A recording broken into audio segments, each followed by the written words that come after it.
I'd like to open the public meeting at 2 o'clock. We immediately recess to an executive session. The purpose of the executive session was to discuss some real estate issues, and it lasted about 2 hours. No formal action was taken. I'll now close that executive session and reconvene the public meeting. And the first item in our public meeting is roll call. Let the record show that all three commissioners are present. And our next item is our advisory committee announcements. The next TAC meeting, Technical Airport Advisory Committee, is November 9th at 9:30 in the morning at the ARF building. And on that same day is the BIAC, the Bellingham International Airport Advisory Committee, and that is in the same building, but at 5 p.m. Our next, and those are both on November 9th. Our next Marine Advisory Committee is Tuesday, the 10th, which is a week from today at 6 p.m. in this building, and everyone's welcome. It's open to the public. And with that, our next item is the public comment period. And I see there are 3 people signed up. We've had kind of a problem with people speaking in the audience without a mic, so it doesn't get recorded. So if you could please, if you're going to speak, either go to the podium here, or we now have a mic set up in the center. And our first... Commissioner, can I interrupt really quick and try and do something a little out of order here maybe? Sure. I recognize some people in the audience as being here to probably talk about train noise. Is that correct? Can we have staff give a quick update on where we're at on that before we hear comments, and maybe then people can tailor their comments accordingly? Sure. We don't have it on the agenda, but I think we probably know more than the last time we got together, so if we could provide a quick update. Perfect, thank you. Good afternoon, Sylvia Goodwin, Planning and Development Director. We have submitted a grant application this year or earlier this year. I think, I don't remember when the application deadline was, but early in the year. We are one of the finalists to get a grant for the Fairhaven Harris Avenue crossing, which is a port crossing. The grant would be in the order of $600,000 is the cost to upgrade the crossing. We have a meeting with the City of Bellingham, the DOT, and BNSF this Thursday. Is it tomorrow? Tomorrow at noon to take a look at that crossing, and if the finalists will be announced at the end of this month. So we do not know that we have the grant, but we think there's a strong possibility we'll get the grant. And we have budgeted in our 2018 draft budget the local match to provide the 10% match for that grant in the event we get it. So we're keeping our fingers crossed. The DOT funds that we're applying for are for safety, not for a quiet zone. So all of our talking about this grant is to improve the safety of the crossing, not the noise of the crossing, because that's what the grant is for. So keep your fingers crossed, and we'll give you an update probably early November. Right before budget, we'll have the information. Hopefully we will have been awarded the grant by then. Thank you, Sylvia. So our first speaker, or first person who signed up for public comment is Dick Skiers.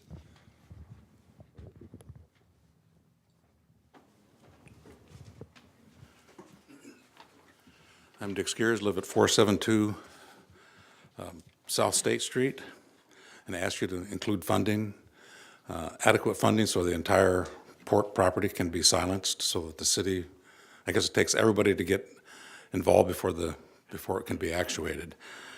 But when we built that building, first consultant we hired was sound consultant, find out what we need to do. It's a steel and concrete building, put special windows in it, and my den's probably about 60 feet from the track. When that train goes off, all conversation stops, you can't hear anything. And I just Dick, think that for clarification, what building are you talking about for the folks on? 472 South State Street, Edgewater Place is the name. Okay, thank Right you. above Boulevard Park. Thank you. So, but So not only will it be a benefit to all of the town, not just people close by, but I think the port will more than make the money back in enhanced value to your own port property. I can't imagine someone having an office building or something on grade, which would be worse in our situation, where you're on grade with the track and having the train noise. So that's all I have. Thank you. Thank you for your comment. Our next speaker is Gene Shannon.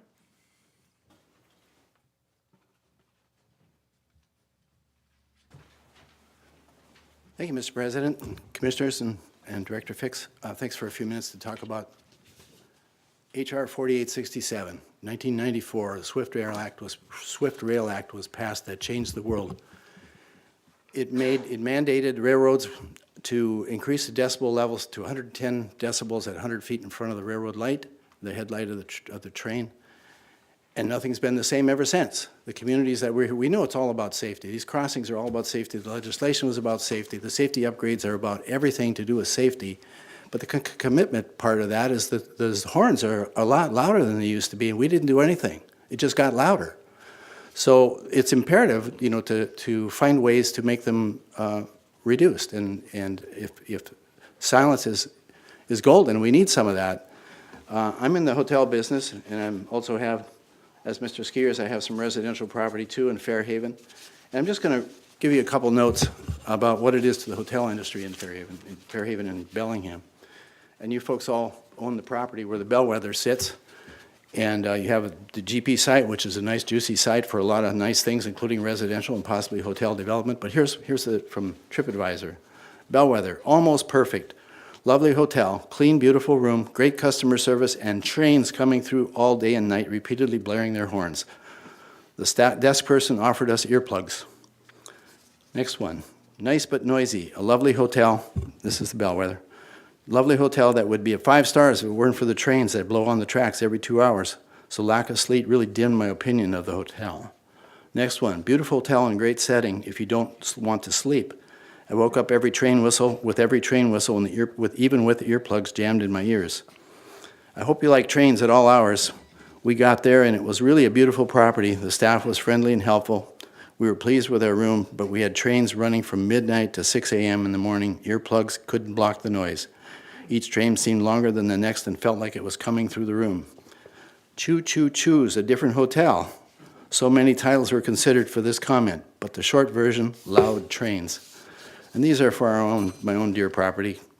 Do you value a good night's sleep? If so, don't stay here. There's a train running past there, and there's a railroad crossing nearby, so frequent trains run all night, blow whistles each time they pass the hotel. Good, but a train problem. The best thing about this hotel is that it is in Fairhaven. It is delightful. The hotel has large, bright rooms. My husband complained the next day that he couldn't sleep.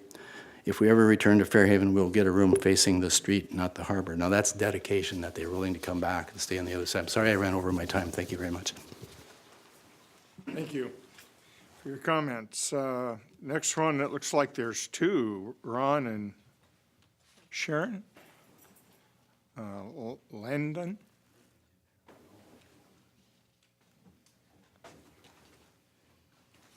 Thank you. I'm speaking for both of us. Sharon Langdon, resident on the South Hill. We live on South Forest Street. And I'm here, of course, to urge the commissioners to put additional money in the budget for those crossings. We know the safety is of concern. And for us residents, of course, it's still the noise. When my husband and I first bought our house on Forest Street, it was 2015, and he joined the Noise Abatement Committee to learn about the quiet zones and the districting of those and what that really entails. So there was a lot of development at that time to find out what types of changes might be made to those crossings, what that cost, of course, and who would pay for it. It's really great to hear about the grant.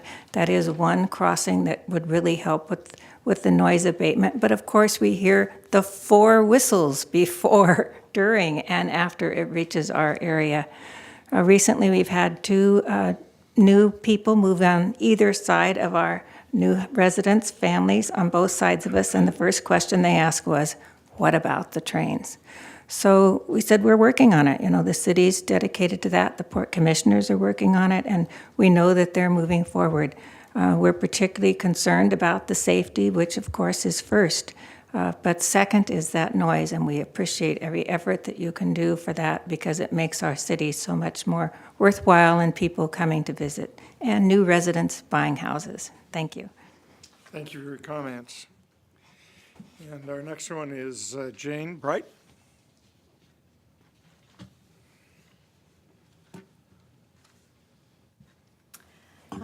Thank you, and let me start by thanking all of you and our executive director for you folks being so interested in and supportive of getting this done.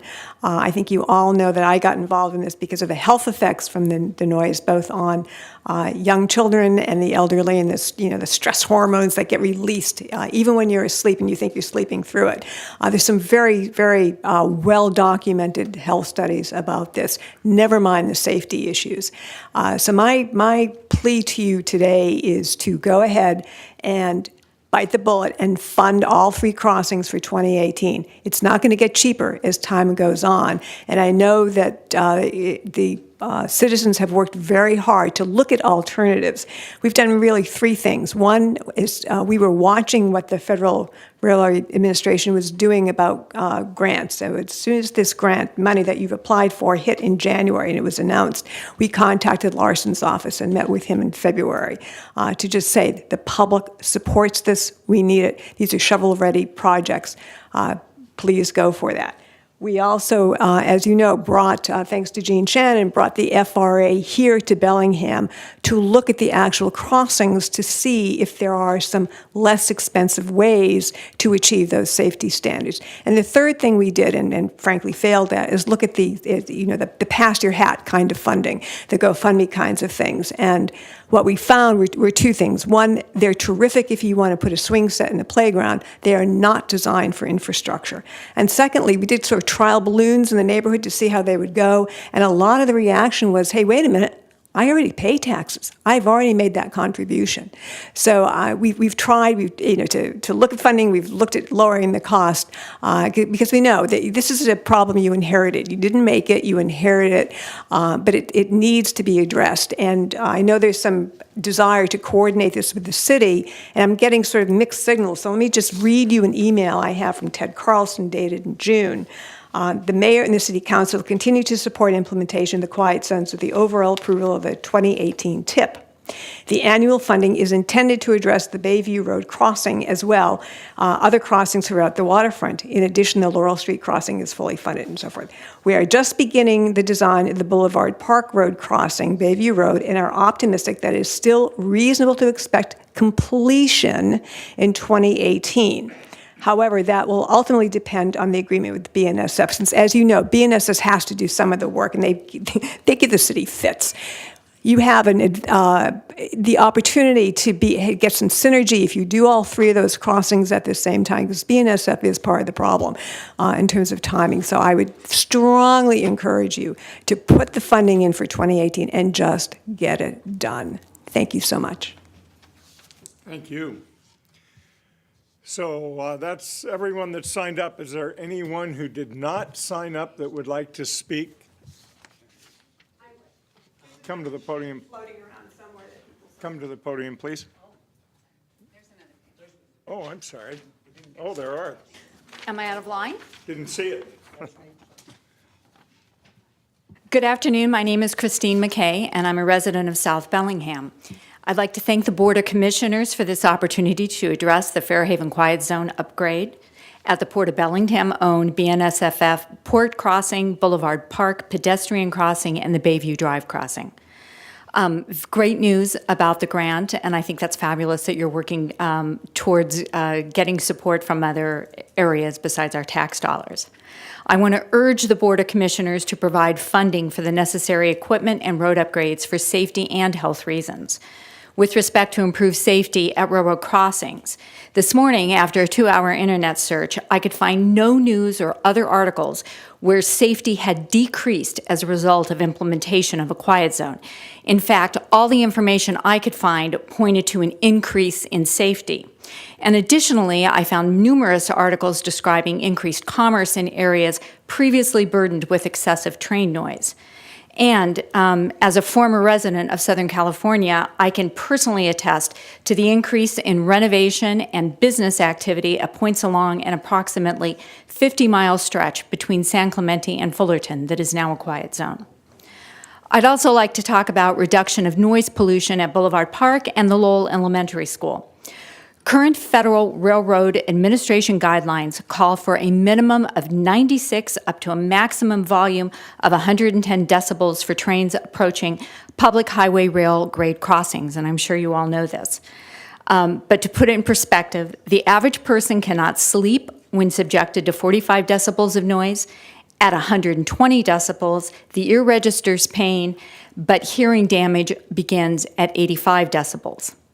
According to the United States Environmental Protection Agency Office of Air and Radiation, excessive noise can pose a serious threat to a child's physical and psychological health, including learning and behavior.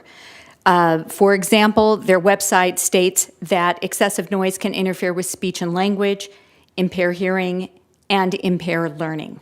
And given the Boulevard, as an urban hiker who is in Boulevard Park at least 6 times a week, I can tell you there are always children playing there.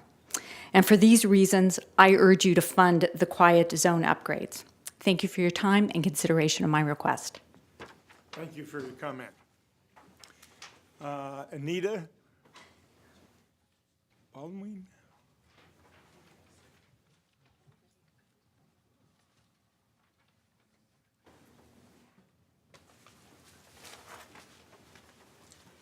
Good afternoon.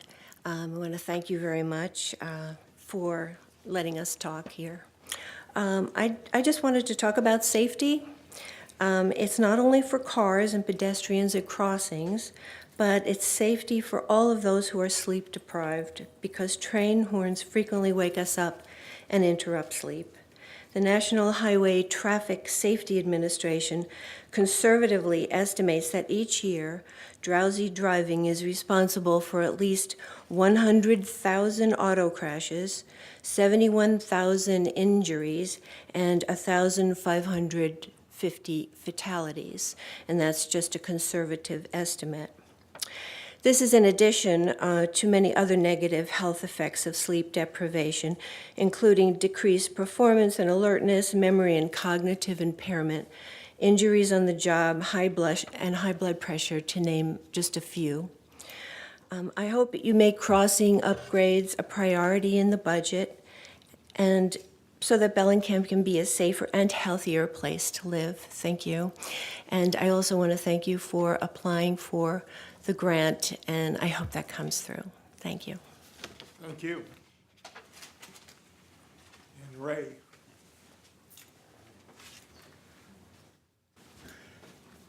Good afternoon, Commissioners. I'm Ray Ballwig. I've been the president of the South Hill Neighborhood Association over the last 10 years, seven of those 10 years. We've been working on a quiet zone for 10 years. You wouldn't know it. And we worked with the city, and they recently have upgraded some of their crossings because I think they had 2 accidents, one at C Street and then a fatality at Boulevard Park, which I think drove them to make those changes, to upgrade for safety. If they had done it as early as we would have liked them to do it, they probably would have saved the litigation and the payments they had to make to those people because of those accidents. So I think it's money well invested by the port. We're very happy that the port is taking this very seriously.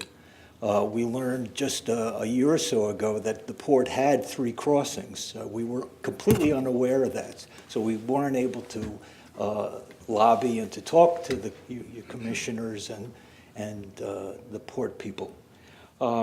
We think upgrading the crossings is a good thing. It's going to promote better health, better sleeping. The port's going to be able to develop their property, I think, quicker and more confidently.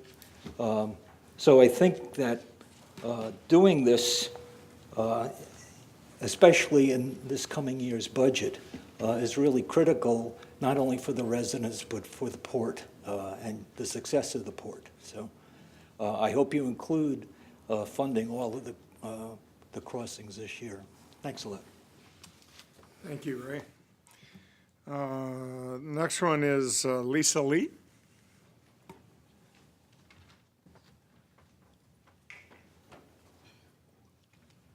Hi there, good afternoon. I didn't realize when I signed in to speak. I thought I was getting an update. So thank you for giving me a moment.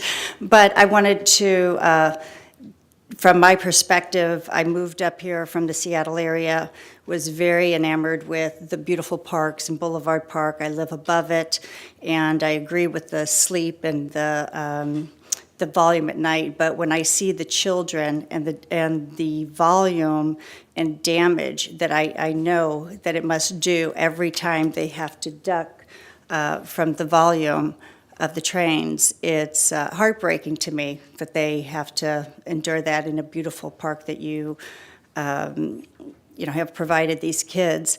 The other thing, I own a small business in Fairhaven, and I get a lot of people that come up and they want to look at real estate, but personally I have known a couple of friends from that area to come up and have turned away due to there's no way they can live with the trains. So I think you have the benefit from not only seeing more children be vibrant, you have a community that is more peaceful at night, and I do think that it will affect the businesses and people coming up, and a positive impact in that respect.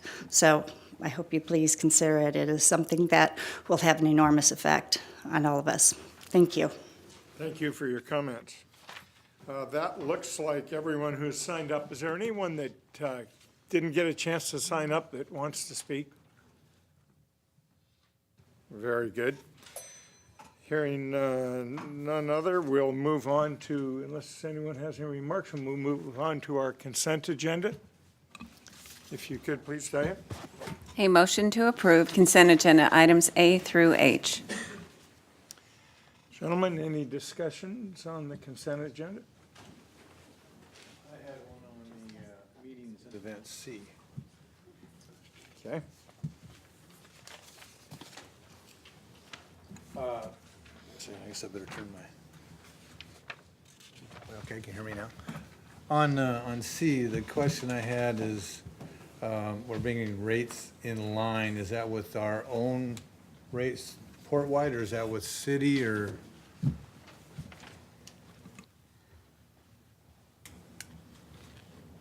Good afternoon, Tiffany DeSimone, Meetings and Events. It's basically to simplify our rate sheets. We increased one small rate at the boathouse just to make it an easier sell. Basically, when we were talking to our customers, it was a $20 per hour increase in the morning rate, so. Okay. Yep. Okay, I was just curious if it was to the rates around the city or whatever was going, but thank you. Any other questions? Thanks. Any questions, Commissioner McCauley? I don't have any questions. Hearing none, all those in favor? Aye. Aye. Let the record show that passes 3-0. Our next item is an action item. If you could, please, Diane. A motion to approve the harbor land lease between the Port of Bellingham and I&J Properties LLC for Lot A, and a motion to approve the harbor land lease between the Port of Bellingham and Hilton Rotor II LLC for Lot B.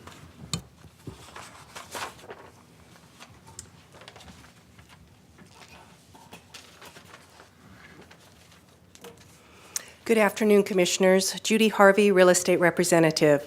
Real estate staff are excited about bringing this transaction forward to the Commission. We have been working with Jeff Kochman, real estate investor and developer. Mr. Kochman has a long history of doing projects in our community, and he is with us today in the audience. Mr. Kochman.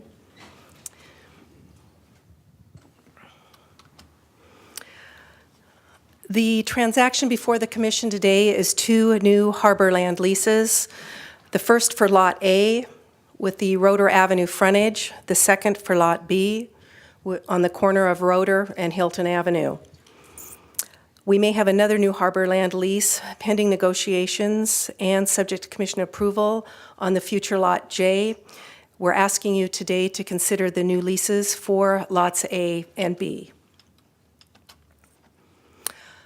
These leases will be for a term of 50 years. There will be one 10-year renewal. Commencement will begin on the first day of the month following the recording of the plot map. Base rent begins first day of the month, beginning the earlier of 12 months after lessee construction begins, or when lessee receives its first certificate of occupancy, again, the earlier of. Subject to port approval and prior to commencing, lessee will develop, construct, manage, and sublease its buildings. Lessee does intend to sublease its buildings. Sublease agreements will be subject to all terms and conditions of the underlying lease. If the term of the sublease is greater than 10 years, it will require prior port approval. For Lot B, lessee will focus leasing efforts on and attempt to lease not less than 25% to marine trades businesses. The heights of these buildings on these lots will be a maximum of 35 feet. There's 2 early termination rights that the commission does need to be aware of, one environmental and the second financing. With regard to the environmental, the lessee may elect to do environmental testing on the sites. If the lessee is unsatisfied with the results of those tests, he can terminate within the first 120 days of the lease with 30 days written notice. And with regard to the financing conditions, if the lessee is unsatisfied with its efforts in obtaining financing within the first 120 days, the lessee may elect to terminate with 30 days written notice to the port. And at this point, Mr. Kochman would like to address the commission on the concept of this project. Thank you. Hello, excuse me, hello, yes, my name is Jeff Kochman, and I appreciate being here, and good afternoon. As Judy, she outlined, I've been talking, just to kind of give some background, as far as history, I've talked to the port for quite a long time, and we've been negotiating this deal for a fair bit.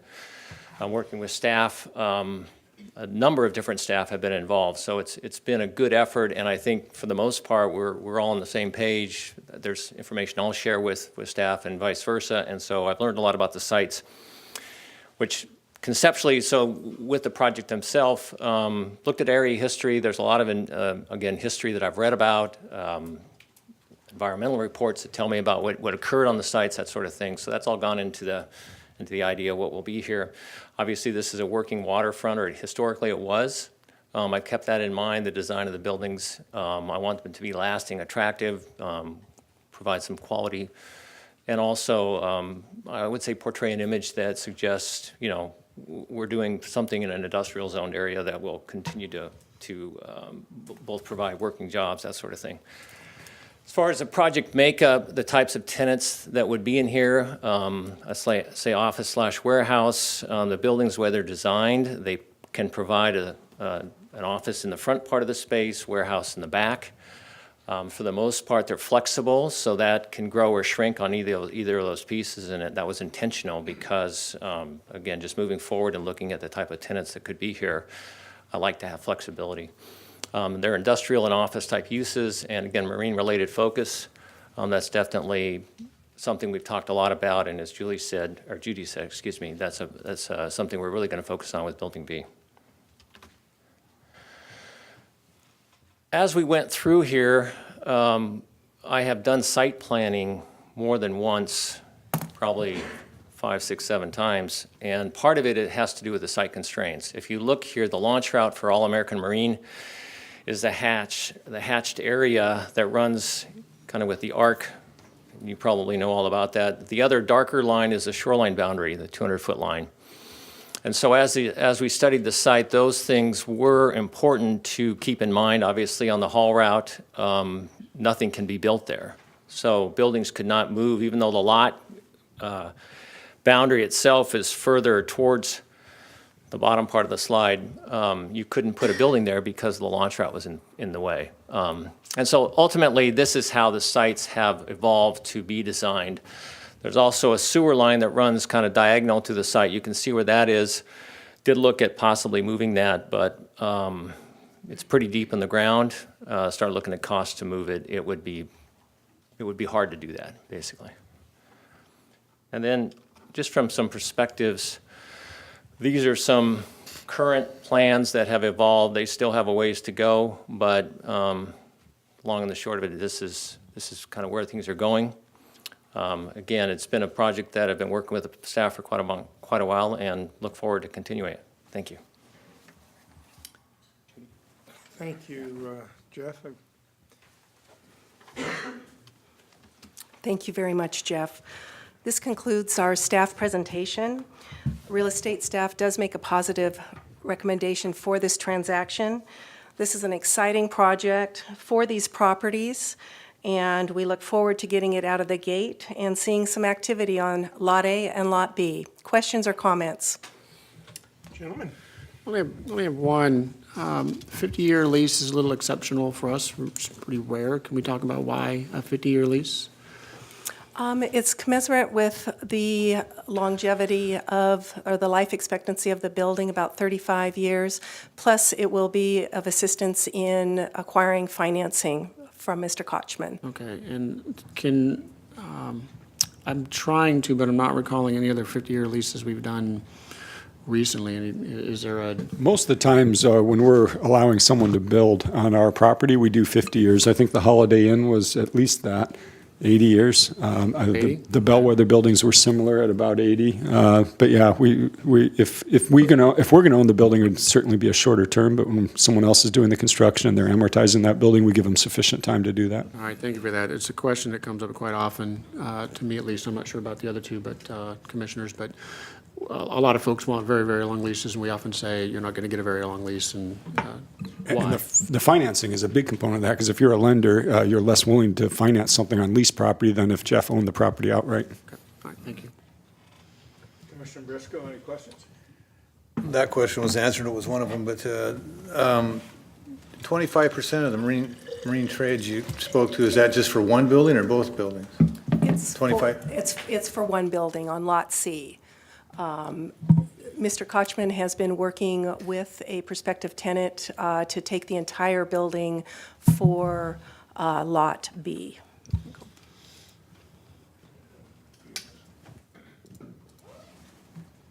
There we go. So Lot A, it's, as I mentioned, Mr. Kochman is in negotiations with one prospective tenant or client for the entire building, and Lot B is, the building there would be the 25% focus. When you speak to industry type in the buildings, what type of industry do you see going there?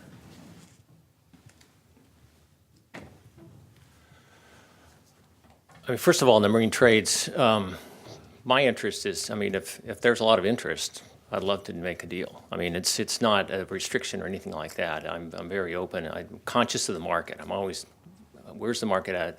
Who potentially is a tenant user that would be there?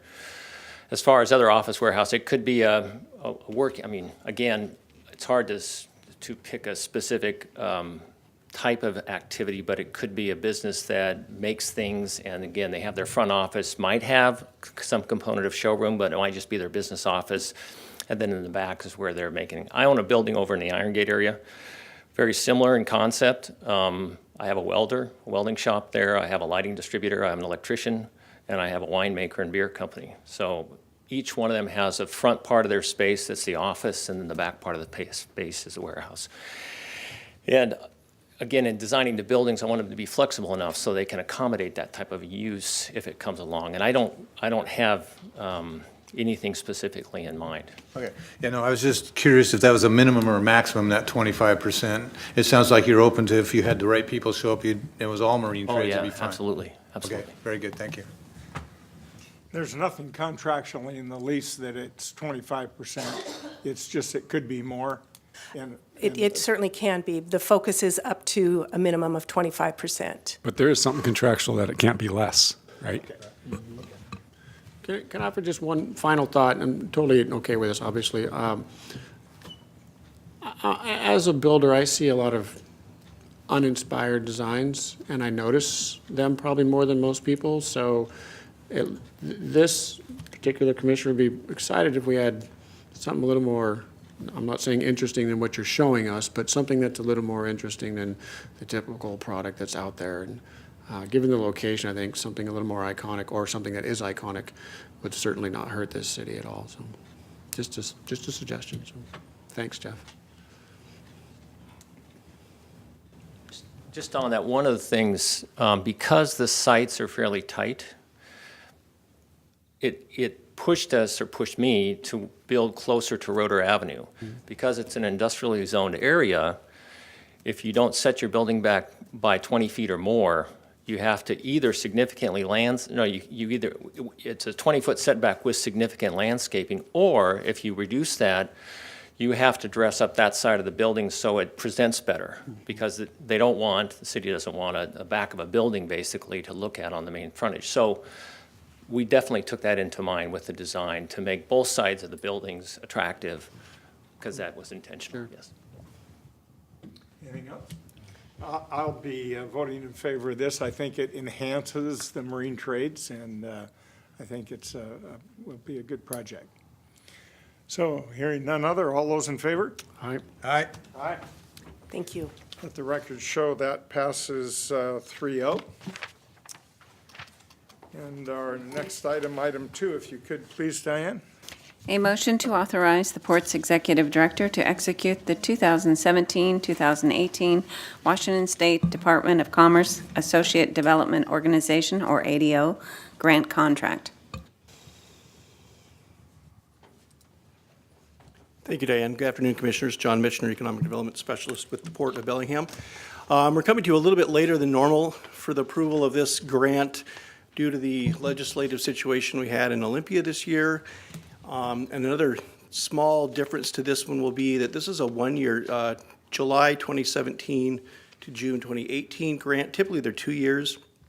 But again, due to funding issues, they are funding us, fully funding the ADO program for this 1 year, and then we're going to go back. I was actually in Cle Elum a couple weeks ago at the Washington Economic Development Association legislative planning meeting with folks from the Department of Commerce to go back and see if we can find a funding source that's reliable every year, so we don't go through this. Every time this budget comes up, there's been issues with, is it going to be fully funded, or it's been cut and cut and cut and cut and cut. And so we're going to go back and see if we can't just establish the source. They've moved it out of the general fund this year to, actually it's coming out of the unclaimed lottery winnings fund is where this is coming from. And the folks at Commerce believe it's a very stable fund, but when it was moved over there, they didn't cross all the T's and dot the I's. So there's a potential for a 20% cut next year. So the idea is we're going to fully fund it this year and then try to fix it going forward in the supplemental session coming up. Real briefly about what ADOs do, we're here on the screen. And this past couple of years have been pretty busy doing these things. The economy's recovered. We've had, ITEC is a good example of the work. We started working with them actually in 2012, 2013, but we've seen what's happened with them. I mentioned a while ago All American Nettings and Fabrics, a company we did a loan with a number of years ago, and now they've built their own building up in Delta Business Park up there in Ferndale. Just a couple of examples of that, and there's many projects that are continuing and ongoing in that area. The recruitment and attraction side, this is kind of fun. There's 3 of these companies that are here, starting smaller, 2 of them actually, one of them is larger, but they're all from Canada. They're Canadian recruitment companies. Twisted Trimmer is one that landed in Ferndale, and we worked with them to help them find a location, and they did land in Ferndale up there. It's a machine assembly company. Saxon Aerospace is one that's out of Surrey, BC, and what they provide are temporary workers to the aerospace industry. It's an interesting niche, and they've gone through the process so they can actually bring Canadian workers into the United States with the proper visas when needed to do contract work. And typically when an airline's going to go and do C checks or D checks on their aircraft, there's a sudden need for mechanics, and they can fill that niche. So they've got a small office starting in Ferndale. And then Nanic Foods up here at BCS that are retrofitting that site. They're 40,000 square feet, about a $6 million investment going in there for the cold storage folks there. Business assistance, this typically is when a business searches us out and asks for assistance. And an example of that one, CAG West, it's a trucking company up in Ferndale. They supply, give or take, 40% of the jet fuel to Vancouver International Airport. and they were having issues at the border moving the jet fuel loads back and forth because it's the same cargo, if you will, but each truck is an individual one, and they were having issues getting them back and forth. And we were able to jump in there and work with our legislative folks at the federal level and get that one straightened out. Asset and capacity building, it's kind of a catch-all. That's going to be meetings we go to in terms of tourism meetings. It could be the Northwest Workforce Board meetings. It's the meetings we attend up at the Surrey Board of Trade. I actually spoke up there in July to their membership at a morning meeting discussing the renegotiation of NAFTA. That came up again at a Canadian manufacturers and exporters meeting I was at, where there's a lot of reticence on the folks of Canadian executives to actually open up U.S. businesses due to the fact that they're not sure if their executives can come across the border after the NAFTA is renegotiated. And we were able to get that message back to our elected officials here and take that on to D.C. So over the past couple of years, these are rough figures we put together because there's more going on all the time, I guess. So just roughly, we've had a little over $40 million of investment in the county in the last couple of years with work we've been involved with. It's well over 100 jobs. Those would just be direct jobs too. That we're not getting into the indirect or the induced jobs that we could also be counting in that way. But the ADO has been working well, and thank you for that work everybody has done to continue having the ADO here at the port. I think it's working very well. So we're asking today to just approve the grant funding. It's $96,330,000 for 2017, 2018, and then we'll revisit this again next year after the legislature meets. And does anybody have any questions? No questions. I think it's a very good program. Any questions? That money was over how long a period of time? This is the state fiscal year, July 2017. No, the $40 million was Past couple of years.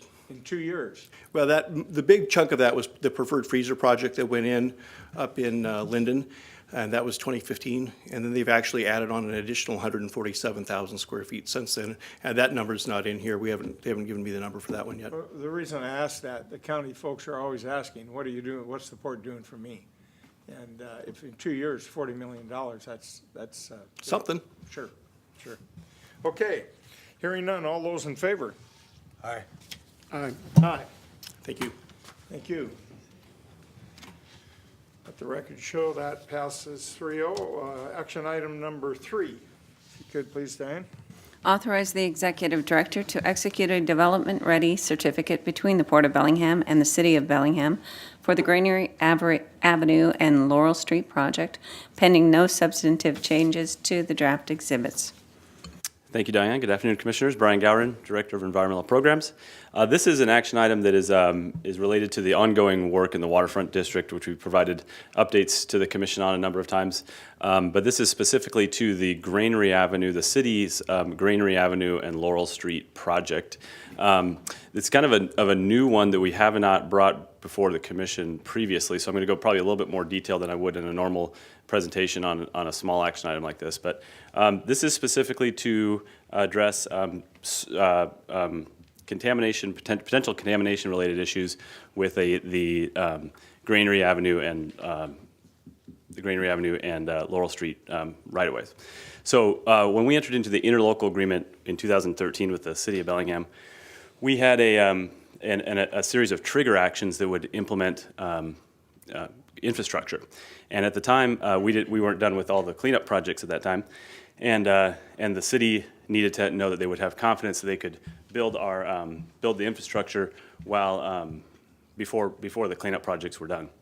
And since that time, we've went through the planning, design, the development of the roads with the city, and we've also completed a significant amount of cleanup projects, specifically in the pulp and tissue mill area, which is the main upland up here, which is the pulp and tissue area. That cleanup has been completed last year. However, with the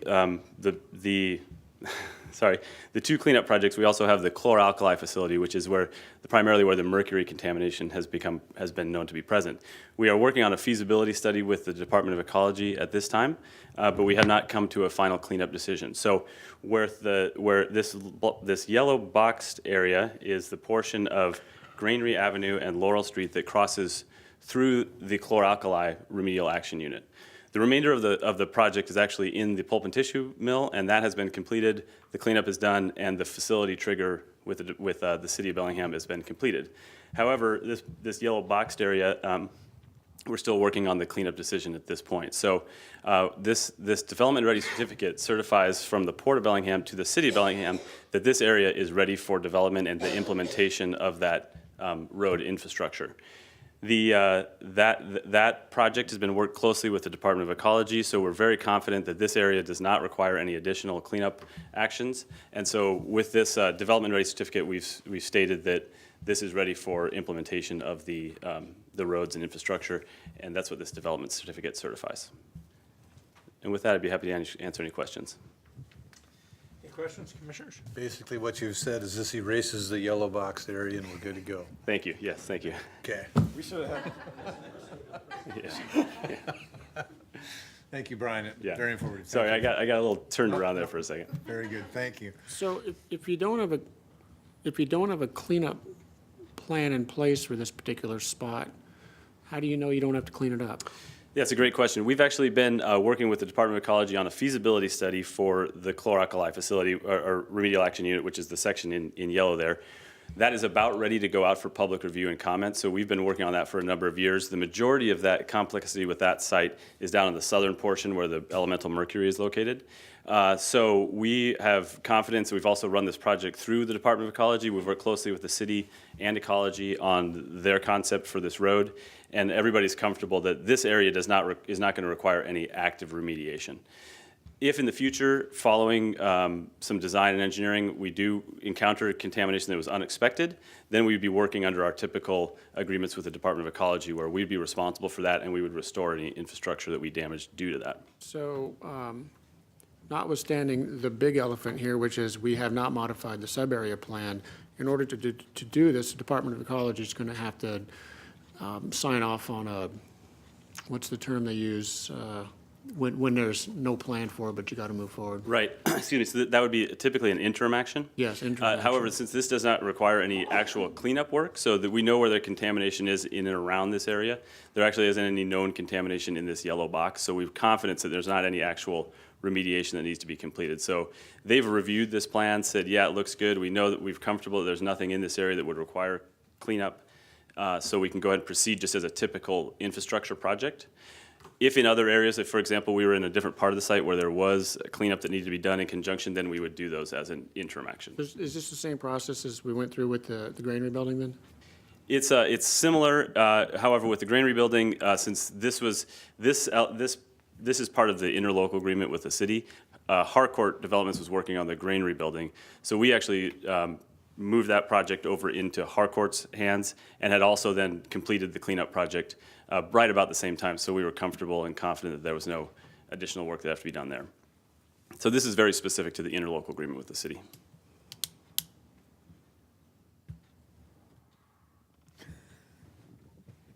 No other questions? I got a bunch later. Later. That was a later question, look on his face when his eyes go like that. Later, after we approve the action item or disapprove of it? No, this is fine. Okay. Did you have any questions? No, I do not. Okay, thank you, Brian. Hearing none. All those in favor? Aye. Aye. Aye. Thank you, Commissioners. So this is the time we're supposed to take a break. Would you gentlemen like to tackle any one of the presentations, or? I'd like to recommend we stick with the agenda today if we can. Okay, fine with me. We will adjourn until 5:30.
We'll reconvene the public meeting. Welcome.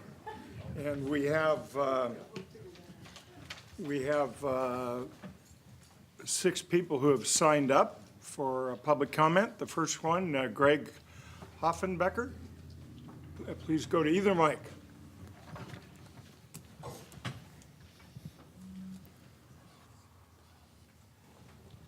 Good evening. My name is Greg Hoffenbacher, and I'm the South Hill Neighborhood Representative to the Bellingham Mayor's Neighborhood Advisory Commission.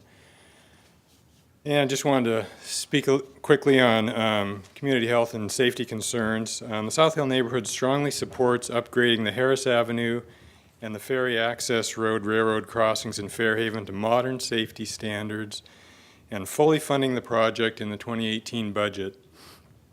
Upgrading the crossings would make them much safer and eliminate the routine high-decibel train horns, which are a serious public health problem, waking up many residents and visitors every night. According to many sleep and brain studies, interrupted sleep can seriously impact human health. One study found that interrupted sleep is a greater mortality risk than smoking, high blood pressure, and heart disease.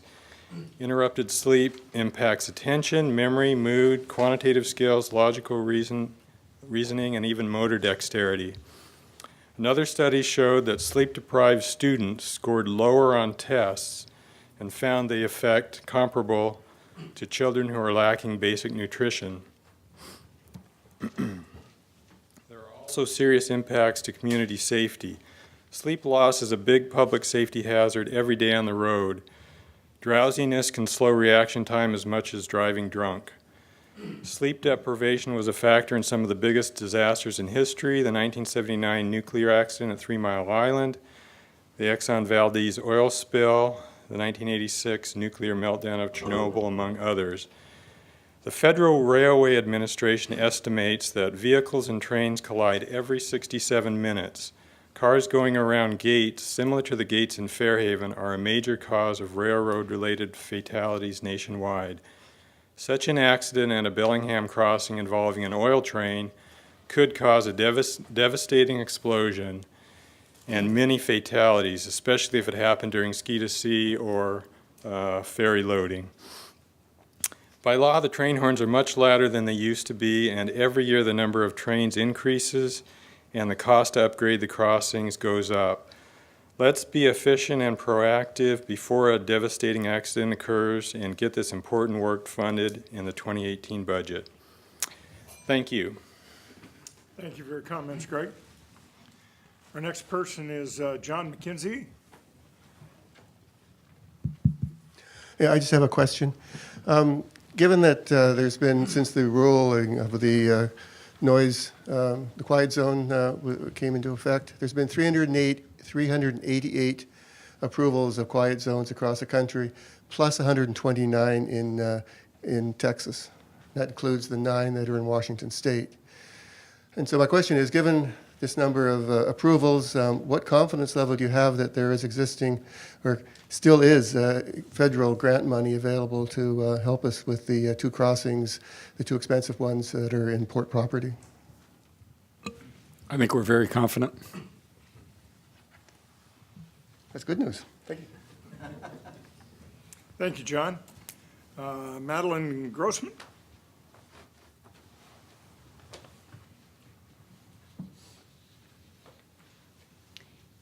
Hi, I'm Madeline Grossman. I don't have any statistical facts that the 2 gentlemen prior to me have. I just have the knowledge that I've lived on Boulevard Street for 7 years now, and every year, especially in the last couple of years, the sound gets louder and louder, and it's disturbing to myself, it's disturbing to neighbors, and I think it makes for a poorer quality of life all around. And that's all I have to say. Thank you very much, Madeline. Damian Sweeney.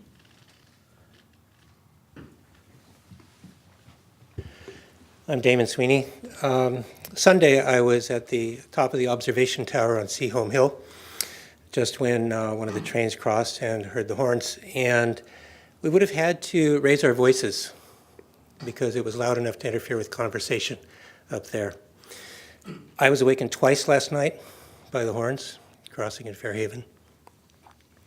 I was going to say something. I was not as specifically informed as the first speaker on all the damages that are caused by sleeplessness. But I want to say that the reason we have the horns is to prevent dramatic damage at the crossings, people getting killed. But what we've done with the horns is spread that damage. We've diluted it. We've spread it across the community. And then it causes dilute damage. It's like spreading out pollution, and that makes it acceptable. So I would say that spreading the damage like that is actually a moral issue. If we're not willing to let people die at the crossroads, why are we willing to spread it out and allow people to be harmed in ways that are harder to trace? Thank you for your comments. And Monica Abley? Hi, I'm Monica Abley. I've lived in Whatcom County since 1978 and on South Hill for the past 12 years. I've seen the growth of Whatcom County and Bellingham and Fairhaven. That growth has brought more people and traffic to the city, and the port has a responsibility with all this growth that's been happening over these years to keep abreast of the safety needs of the residents. The railroad tracks go through one of Bellingham's most highly used parks, Boulevard Park, as well as the Fairhaven Transportation Center. I'm asking you to please protect the health and safety of our community by fully funding the railroad crossing upgrades in the 2018 and meet the modern safety standards. The costs have already gone up 12% in the past 5 years and will continue to go up. Please say yes to the safety upgrades in the 2018 budget. Thank you. Thank you. The next person is Mark Buhner.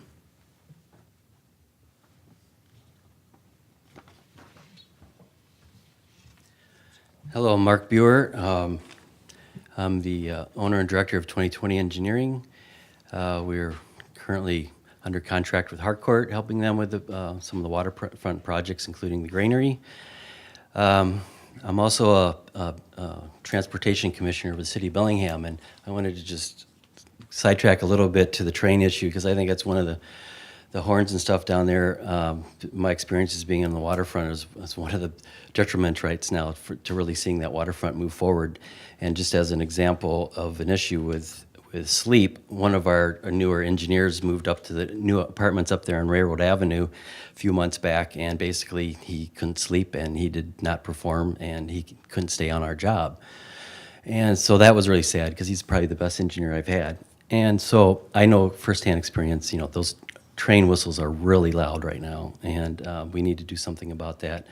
As far as the waterfront, I'm really excited and hopeful, and I see there was an agenda item on the waterfront, and I'm hopeful that you guys are going to be moving ahead soon to adopt the vision plan, and I think that would be a great support to move ahead. The city is now out to bid to build the Granary Avenue, Laura Road connection, and the Parks Department is out to bid right now to build the park project right next to the granary. So there's a lot of good things happening there, and I'd love to see the train issue get resolved too. Thanks.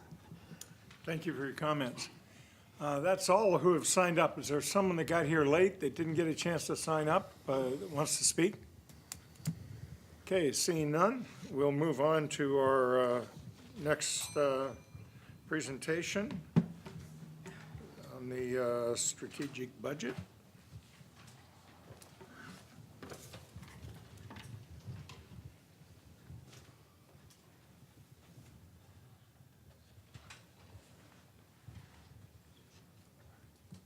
Good afternoon, Commissioners. Tamara Sobczak, Director of Finance. I have a pretty brief presentation tonight for a couple of reasons. The first reason is we did go over the entire capital plan a couple weeks ago at our special commission meeting. And also, we don't have third quarter numbers in yet. So when I'm talking about revenues and expenses tonight, I'm comparing budget to budget, which is less relevant. So tonight, just really brief general overview and get any feedback that you might have. Next week, I think the 12th is a Thursday, we'll have the draft budget to the commission, probably just the numbers, the capital budget and the operating budget. I'm not sure if we'll have the narrative ready. If we do, we'll give it to you, but we may not. And then in 2 weeks, we'll come back and have more of a detailed discussion of the 2018 budget. I'll have third quarter financials ready. We can do more of a comparison on where we think we're going to be compared to the 2018 budget. So looking at the operating highlights, revenue, we're anticipating a 9% increase 2018 over 2017 budget from $22.3 million to $24.3. Real estate is anticipating a 5% budget over budget increase. Aviation, a 7% increase, and that, I believe, is more of a rate structure tariff changes. Marinas, a 4% increase based in that cost model. And marine terminals is the biggest increase at 55%. Getting some activity down there, this probably doesn't surprise you. And then the waterfront, we're looking at a 50% increase. And that is mainly due to, we had such low revenues in 2017 on the waterfront that it's not hard to get a 50% increase. Looking at expenses in total, looking at about 10% over 2017 budget. Marine terminals is really the main, I'll say, culprit of that. With additional activity come additional expenses. So again, not surprising. All other divisions, overhead, aviation, all our operating divisions, between 1% and 5% increase, budget over budget.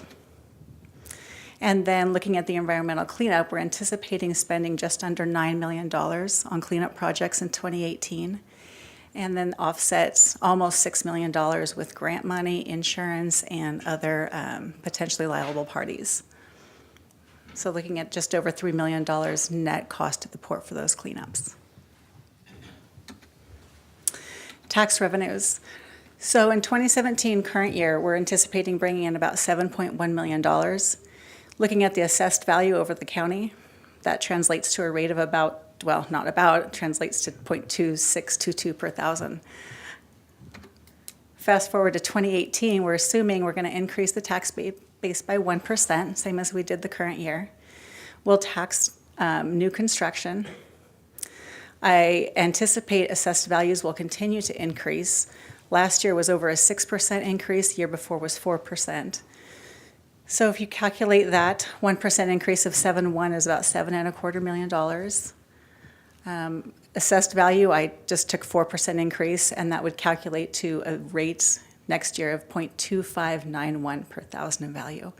So more tax dollars, less rate, but assessed value going up. So, yeah. Did you have a question? I do. Commissioner? I've got a couple others, but I'll wait till you're done. On this window, assessed value, there are some broad assumptions regarding the Hearst decision and land values, and there's a lot of information going around this county right now that land values will be going down. The assessed values coming from the assessor's office. Any reason to believe that's true? What do you know? I haven't heard anything. I don't know that those. My assumption with the question is that the assessor is helping you with questions like this, so we don't end up asking for something that's impossible. No. Right, okay. As a reminder, what those property taxes pay for are the GO debt payments, straight off the top, environmental program costs, public priorities program costs, and those capital costs, and then a chunk goes to the waterfront district per commission's direction. Tamara, can I ask you a question back up? You bet. Commissioner Collick brings up a good point. I want to make sure I understand the amount of tax that is collected stays the same even if the value goes down. It just comes from other sources?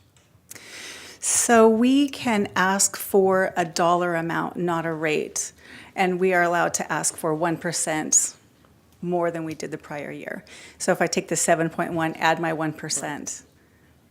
As does the city and the county? I don't know those rules. Yeah, that's Thank you. correct. So I just want to make sure. just in case anyone's doing the math, it may come to more than 1% because you have new construction in there as well. So we can ask for 1% over what we did in the past, but then this 25.91 cents also goes on to new construction, which isn't included in this year's assessed value. But I think what you're getting at is that if the assessed value goes down, that your individual tax might go up. Your rate would go up. We collect the same amount. Or- Rate would go up. That is correct. Yep, Thank you. I just want to clarify that. thank you. Just real quickly, those numbers she's showing are our estimates. So we don't have official county figures yet on what the assessed value is. The 2018 budget does not contemplate additional bonded revenue, no long-term debt, no additional long-term debt. So in 2018 and 19, our debt payments are about $6 million a year, and then they drop in 2020 to 4.7 as we have some maturities. Our largest capital projects, I know that we went over this a couple weeks ago in our special commission meeting, but I just wanted to reiterate those large projects that we have funded. The Shipyard Pier is a multi-year project.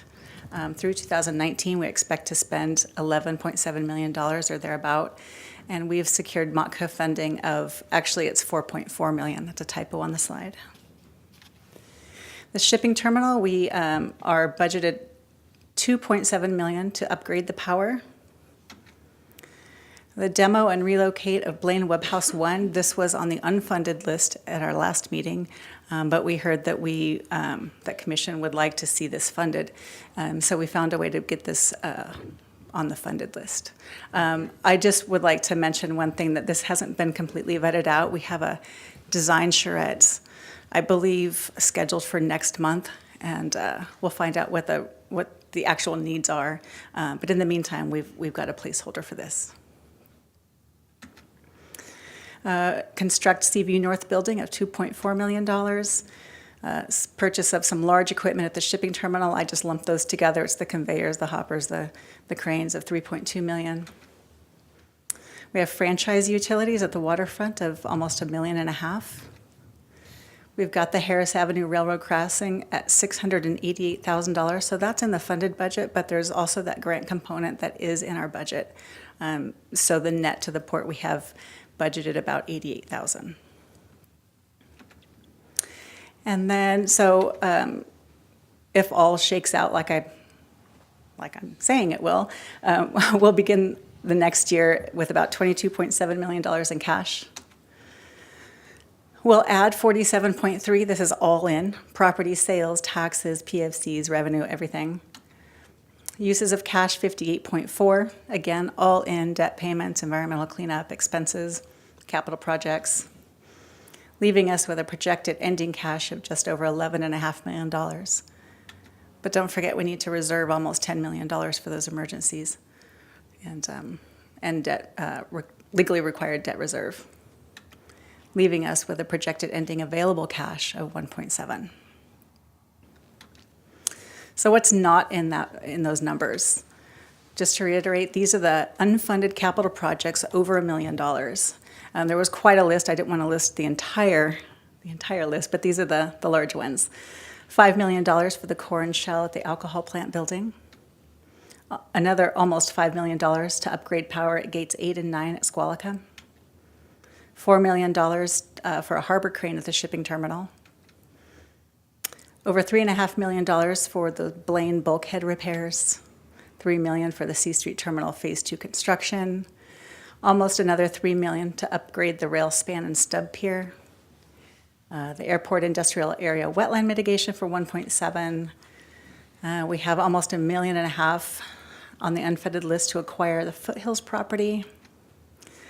The Fisherman's Pavilion is on there for just over $1 million.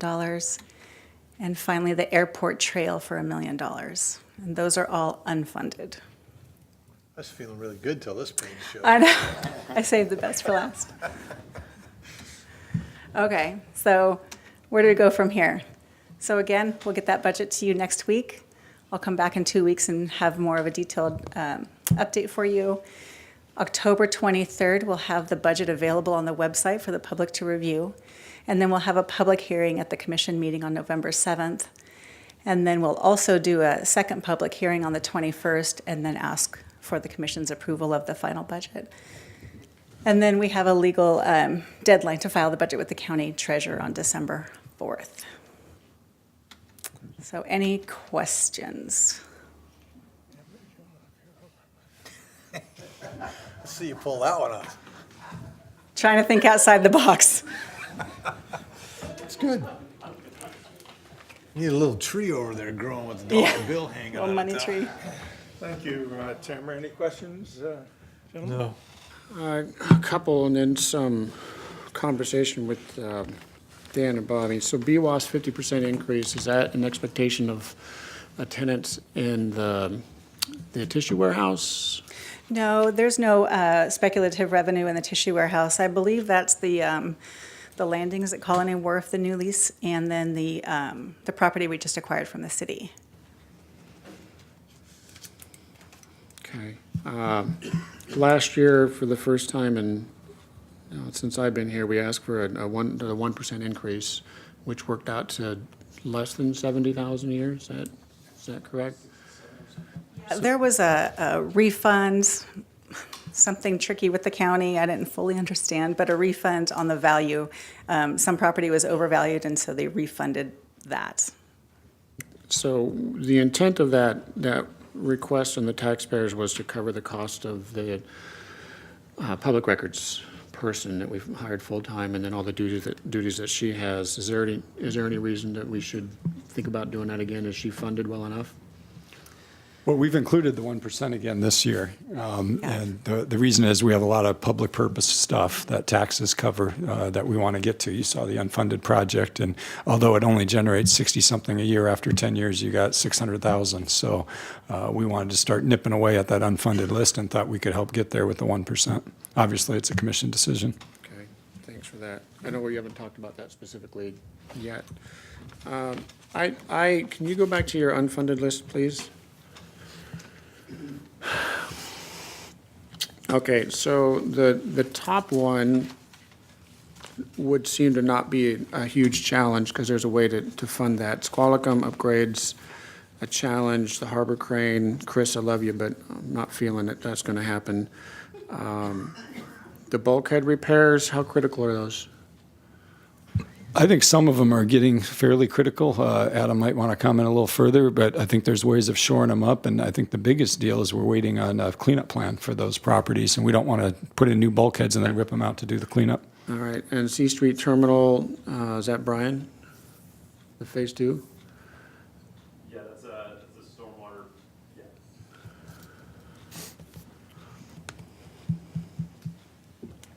Yes, C Street Terminal Phase 2 project is a stormwater project, and the majority of that is kind of up in the air right now because we're still waiting on the programmatic planning, seeing how the C Street Terminal is being utilized, and what the level of investment would be to get that. We also have an interim plan to manage stormwater at the C Street Terminal by using the ASB. So before making that large of an investment, we wanted to see how it's performing and seeing what kind of infrastructure we needed to invest in. So in this case, clearly the stormwater's got to be managed, but with the ASB still available, then we're going to be able to keep all that water clean and... That's correct. Okay, Yep. all right.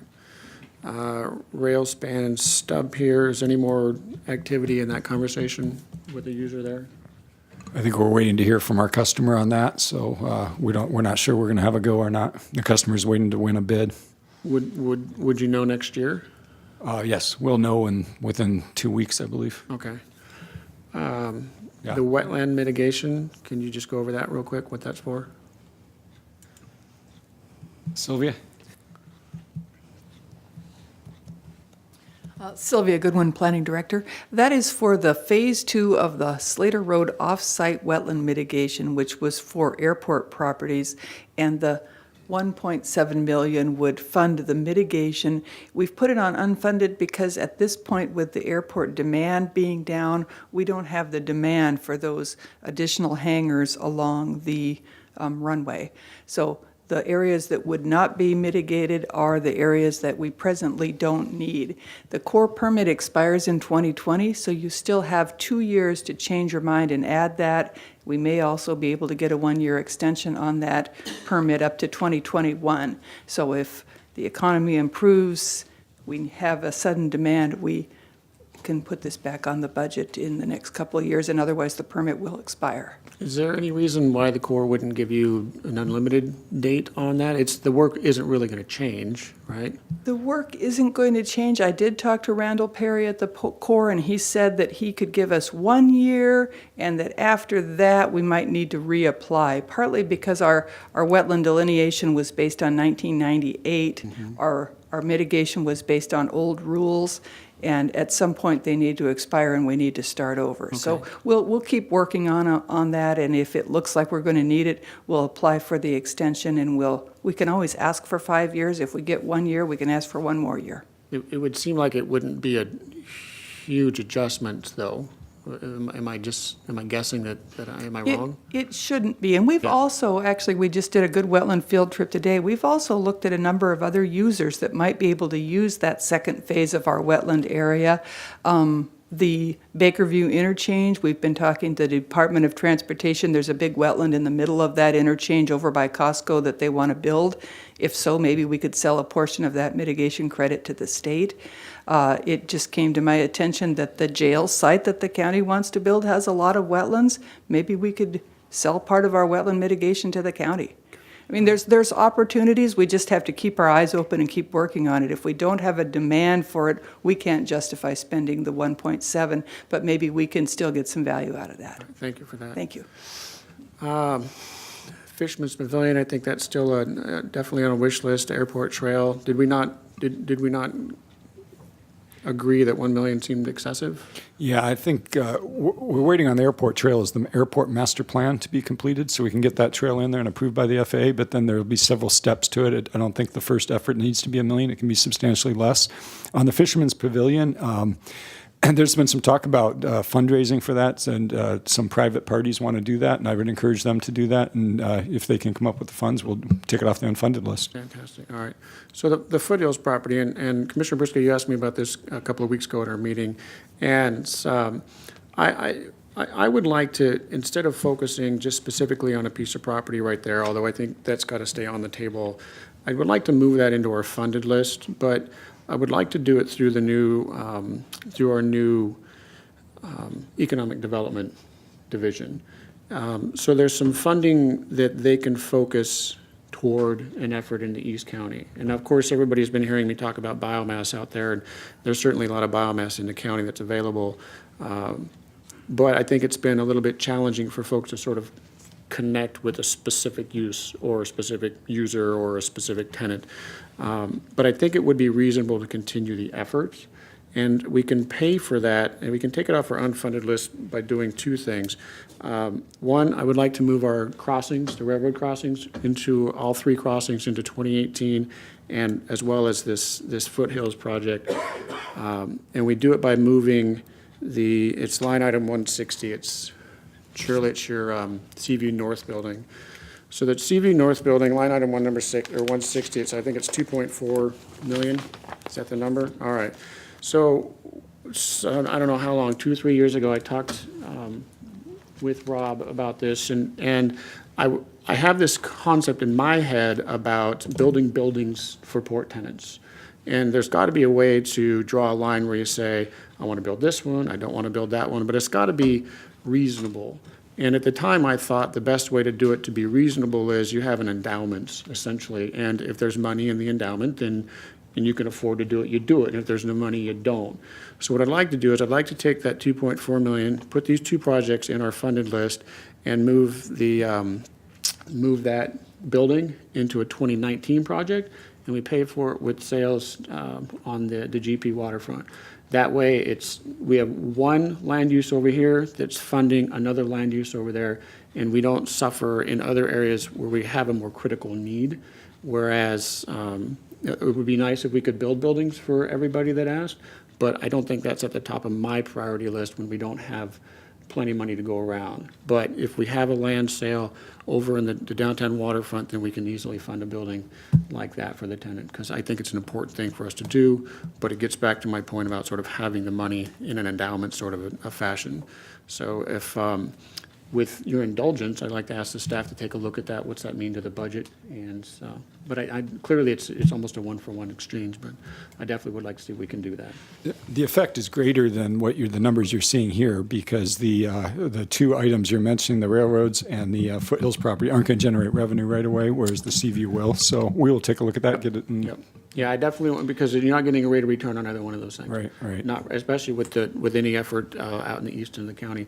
But I think with the economic development staff that you're bringing on, they'll have a much better idea how to target this money than Macaulay does. Because I think that there's something there, but they'll be able to dig into it much more deeply than I can. I think we could all get behind whatever they're proposing. But I want to make sure that they've got a budget to do something out there. One concern I might have is, as I looked at all these unfunded projects, and the railroad, the third railroad crossing is below the cost here on these, and I would like to see that. I think that's important. On the other hand, none of these really create jobs, and we're charged with job creation for this community, and to take one that's the only one that's really going to create jobs off that list, I question if that's a good move at this time. Well, I can justify that the Foothills, we're just calling it a property here, and I think that's where folks are getting hung up on. If it was just the port buying a piece of property with no plan to put it into play with job creation, I wouldn't support it either, because it's just simple speculation with tax dollars, and I don't think that's the right way to go. However, it's probably the closest in the 8 years I've been here that we've ever come to doing something legitimate for the people on the east end of the county. And it's something that the port can do, ports do, and it's something I think this port should do. And I don't doubt that it would create some jobs. I just haven't seen the plan, where I have for the building at Seaview. Sure. Well, I'd like to offer, Dan, that it would just be moving the construction of a new building for Seaview into 2019, gives a little more time to plan, and that should be easily funded with property sales and in the downtown waterfront. You've seen a plan for Seaview's building or a business plan for the new building they want? Because I certainly haven't. I don't recall one. Well, I've seen the jobs they say I've seen the jobs that they say they're going to create. Well, And I it would does make sense to me. I would probably refute that number that we're seeing for jobs they create. Being involved in marine business, I am, and doing business with several areas to the south of us, Anacortes being one of the biggest and fastest growing marine repair areas around. One thing I would speak to, and I spoke with Adam a little bit about this, trying to answer some questions. There is one bulkhead in Blaine that does affect one of our businesses there and their ability to repair their dock. And it's not that long a bulkhead. Adam maybe could, I think we do, 100 feet, something like that we spoke to Adam. I would like to see us take a serious look at trying to repair that, because I don't believe, if I remember correctly, there's not a cleanup situation under that current business where anything has to be removed there. Which bulkhead is that? Be Boundary Fish. That their dock is in very bad disrepair. In fact, that's why they're using the South Pier, because what they have said is they didn't want to repair that pier because we would be tearing it apart to do our bulkhead work. Yeah, thank you, Commissioners. Adam Fulton, Director of Facilities. I believe the Commissioner's correct. There's about 100 feet under the very southwest corner of the peninsula that is under a pier owned by our tenant. To my knowledge, there's not an environmental issue in that part of the industrial area, correct? So I believe the Commissioner's correct. Okay. So I'm not asking to move the Blaine bulkhead repairs into the budget. I would like to, with my fellow commissioners' help or agreement, I would like the staff to see what it would cost to fix that short piece of bulkhead so that the tenant could improve their dock. Is the full 3.7 million not just for that bulkhead, though? That's for a bunch of bulkhead work? The commissioner's correct. Thank you. You know, it's funny, people say, what's the biggest issue facing the port? It's things like this that have no rate of return, right? And it's hard to find funding for them. And where that comes from is probably the hardest thing that I've had to do. I know, Rob, you face it every day. So how much is the number again? Just for that 100 feet? No estimate has been generated as Okay. yet. Okay, but it's separate from the 3 point, it's less than the 3.7. Commissioner's correct. Thank you. And Adam, you're sure that there wouldn't be money available for any of this? Well, again, I'm not aware of any compromised or impacted soils in the area.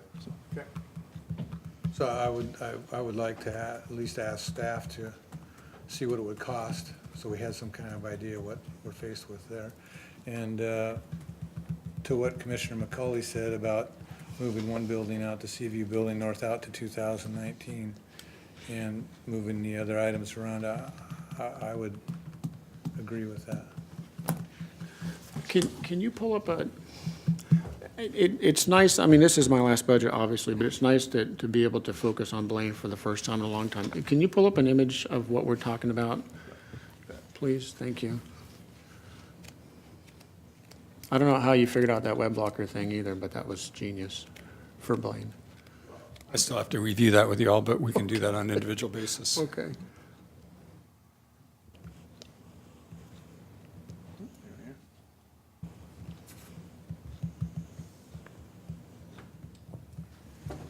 All right, everyone recognizes the peninsula here, and the commissioner was asking specifically about the bulkhead portion underneath this pier, and I believe the issue is they have stopped maintaining the pier because they cannot use it. It's in disrepair, and their uses then are becoming up to our north and south piers, correct? South Pier. Yeah. So the commissioner's asking to have this 100 feet here repaired. To Commissioner Commissioner Robbins is asking about MOTCA potential funding. To my knowledge, there's a MOTCA issue down in this corner, and there's a MOTCA issue over in this area, but to my knowledge, nothing in this area. Thank you. What happens if you fix the bulkhead underneath Boundaries Pier? Does that give them instant access to their pier again, or they still need to repair their pier as well? You are correct. They would still need to repair their pier. I think they're reluctant to do any repairs to the pier because we would have to then tear it out to repair underneath them. So you have access to a survey of that pier? Have they done a survey of that pier? Not to my knowledge. Okay. The construction sequence I would should be to take apart the pier so that we can access the bulkhead, repair it, and then return it back to a condition that it was, and then they would go from there with their own pier to get it operational again. I'd like to support movement on this if Boundary is ready to put some money in their pier, because otherwise we might be so far out in front of them we're stranding dollars that we don't have right now. We'll have that conversation with them. Can we do that? Yeah. Okay, thanks. Okay. Anything further? Not on the budget, no. One other item I'd like to see about getting in our budget, it's very, very affordable. Can you show us a picture of the Bellingham waterfront? The downtown waterfront? Actually, Brian, are you going to give us a little waterfront thing here? Commissioner, I will be. Okay.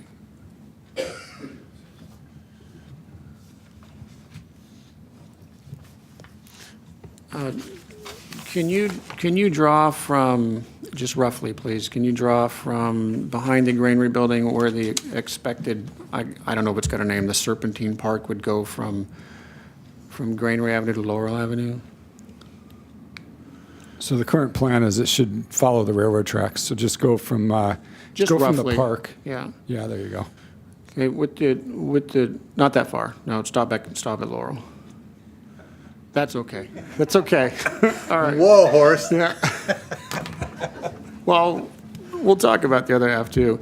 I would like to, because the cost of doing so is low and we've already got the land ready to go, and it's a big gravel yard. I'd like to see if, when the streets are open, when Granary Street and Laurel Street are open next year, that we have a gravel pathway in a rough alignment with where the expected park would be in the future. So it's not fancy, but we're not going to build a fence around the gravel yard, is that right? No, that's on my to-do list, is to have an access through that area. Yeah. Okay, so I definitely would like to see about doing that. I don't see that it's going to cost more than tens We don't of have thousands. it. No, that's right. We'll operationally absorb that. We'll figure Okay. out how to get a Okay. path going through there. All right, that'd be great. And, okay, that's the only request I've got into the budget right now, if we can take a look at those things.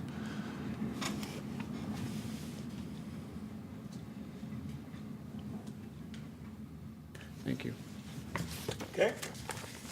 Nothing further? Okay, hearing none, we can move on to our second presentation, which is Adam again.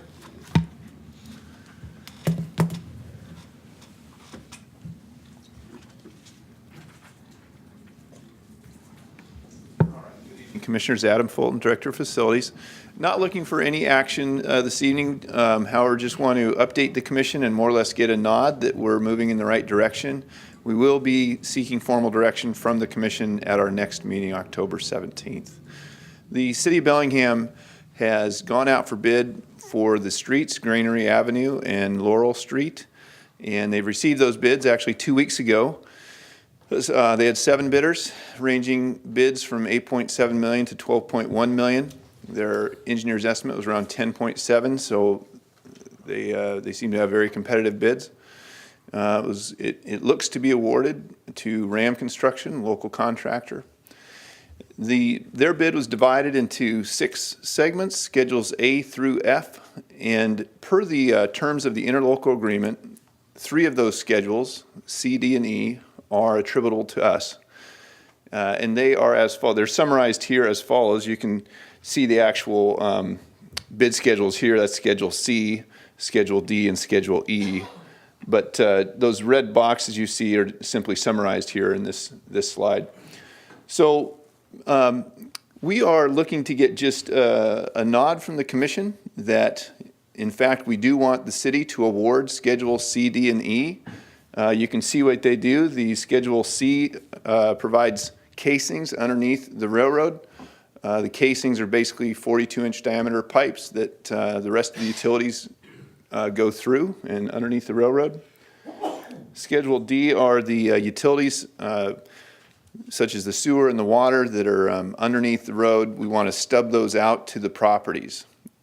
Typically, a developer would just simply run down the road, and then when a adjacent property is being developed, it would tap into the road and find the utilities and get itself water and sewer and these sort of utilities. We don't want to do that to the brand new road. So what this does is stub out in preparation for the upcoming buildings. And then Schedule E is again a casing, but this is a casing that would be specific to hosting our district energy piping. What the city needs, city staff needs to go to their October 9th council meeting to award the project. They need a nod from us or indication from us that we want them to award all of these bid schedules.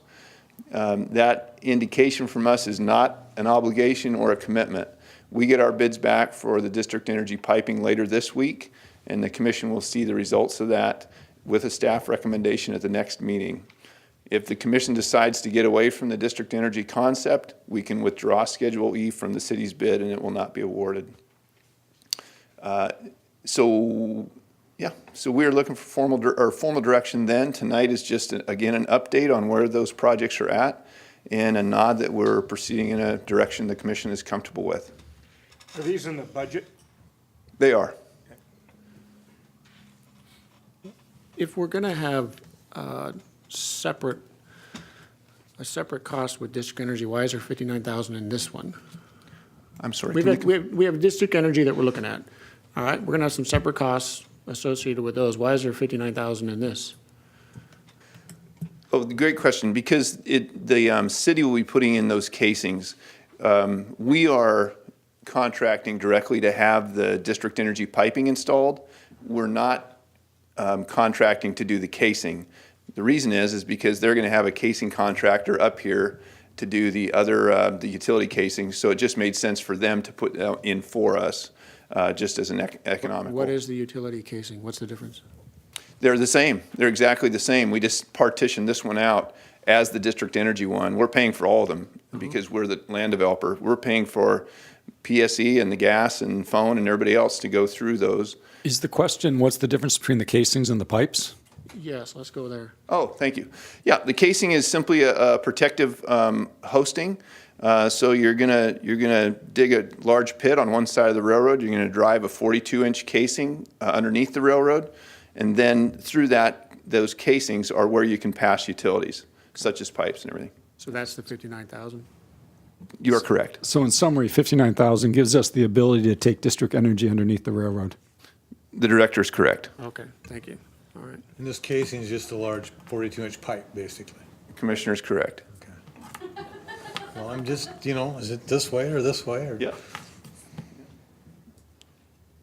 So again, we're not looking for formal direction tonight, just a nod essentially that the commission is comfortable with proceeding with the city. This again, per the terms of the interlocal agreement that is in place between us. I'm comfortable with proceeding. Let's get it done. As am I. Very good. I do have some questions, and maybe, Brian, you might be able to help us as well. So the port went with city staff to request a change of alignment in the roadways. In 2016, we did a major modification to the, not the interlocal agreement, but a major modification to the, interlocal for facilities, and which the Port Commission and the City Council approved, which realigned a portion of Granary Avenue and Laurel Avenue. So for some reason, I thought we agreed on the new road alignment this year. Am I wrong on my dates? I think it was last year. I think it was 2016. That long ago? It was 2016. Time flies. Yep. I'm getting old.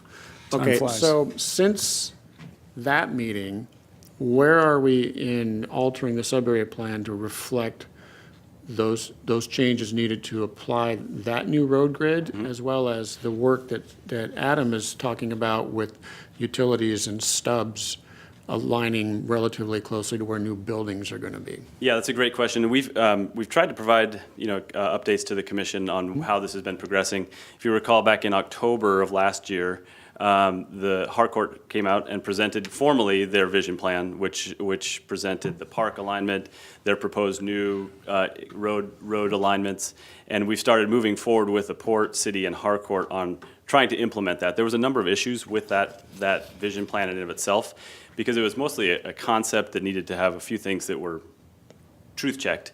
There were some locations of like the utility, those orange tile tanks that weren't really on the right place in the map, which made it look good on the vision plan, but weren't really able to be implemented in reality. So we've been working with Harcourt and the city and the port really to fine tune that, to figure out which elements needed to be refined so we can move forward with an April 1st application for a comp plan with the city to hopefully implement the closest thing to that vision plan. Okay, so I talked with 5 of the city's city council members. I didn't talk with Terry Boardman or Roxanne Murphy. I talked to the other 5. And what I told them was that we would have a very clear and obvious ask of this city very, very soon, and hope that we could get this change going as quickly as possible, because the processes take time. And it was part of the reason that I voted against sending y'all over to Europe for that planning charrette. So where are we right now, and what do we need to have accomplished by April 1st? Where we're at right now is that we anticipate that Harcourt is going to be in town in the coming weeks. So we are setting up a design workshop with the city staff. It's really is critical that we have all 3 parties on the same page, really. We don't really want to come directly to the city with an ask where the city staff isn't on board with it, because I think that would be less productive than if we came to the Planning Commission with the Port, City, and Harcourt all on the same page of a proposed plan. So we're going to be working together to work through these, really in a focused workshop, to try to figure out these elements such as view corridors, street alignments, really the few outstanding issues, and access, the third access point if the commercial access point changes, to make sure that we propose a project that fits with reality and is also can be implemented, and all 3 parties can recommend adoption, which should hopefully move that process forward more quickly. So it's my understanding, and I don't have this from any specific city staff, but it's my understanding that they're waiting for us to act. Can you explain why anybody would say that? Well, I think what it is partially is that, and that not to go back to the European trip, but that was aimed at trying to work through. The port, city and Harcourt had looked at how to work through these issues, and this was one proposal that would help us do that. With Harcourt coming through into town in the coming weeks, we think we're back at the table where we can work through those things all at the same time. So it's really been getting all the parties together. We've had a few elements that have been conceptually worked through, but we really needed folks in the same room to say, okay, this is the plan that we wanted to propose. Okay, I'm also hearing that because the city's waiting for us to act, we're also waiting for Harcourt to come up with a new vision plan that works with the ask that we'll have to change the sub-area plan. How is that whole process going to function? I think it's really more of a refinement of the vision plan. I think all three parties have said that we really like this idea, the concept of the vision plan that Harcourt had presented, and now it's really just refining those elements. And that it hasn't been anybody, in my opinion, waiting on anybody else. We've all been focused on a number of very specific things, getting the Granary project building going, getting Granary Avenue and Laurel Street going, and we've had a number of actions tonight on that specific project. They're starting construction hopefully in the next month or so. We've advised some questions on the shoreline areas where the potential next project, which is Project 2, could be placed. So we've actually been working on things that we knew we could get accomplished right now, and also then working through the Western Crossings location. So we've been focusing on a number of issues that we could work on. Now we're really at the point where the last element is to get a sub-area plan amendment in the process, and I feel confident that we're all on the same page and we can do that. It's really a refinement at this point. So the last plan took approximately 6 years from, I guess, sort of a final conception to a signed agreement, because not a whole lot changed from 2006 to 12. I mean, there was some, but not a whole lot. How could this possibly be changed so dramatically between where we are right now and next April? It won't. It's not going to change dramatically, but the refinements we're talking about are traffic counts and view corridors that need to be established, but they're not significant changes to the plan by any means. To the vision plan, I should say. They changed the angle of streets compared to what was in the approved plan, but it's when you're talking about densities and height limits, residential allotments versus office, that's all going to stay static. The things that we should be approving, which are traffic flows and densities and that kind of thing, are going to be the same. It's going to move things around the site a little bit, but those key parameters will stay the same. Okay. And I think that just to add on to that the public, the planning process, just does take that. We did work with the planning department to see if this was something that we could do on a more streamlined approach that was more of a refinement, doing it through modifications. I think I heard from the commission as well, though, that was not preferred. We wanted to do a wholesale adoption rather than a piecemealed approach of changing things kind of one-offs.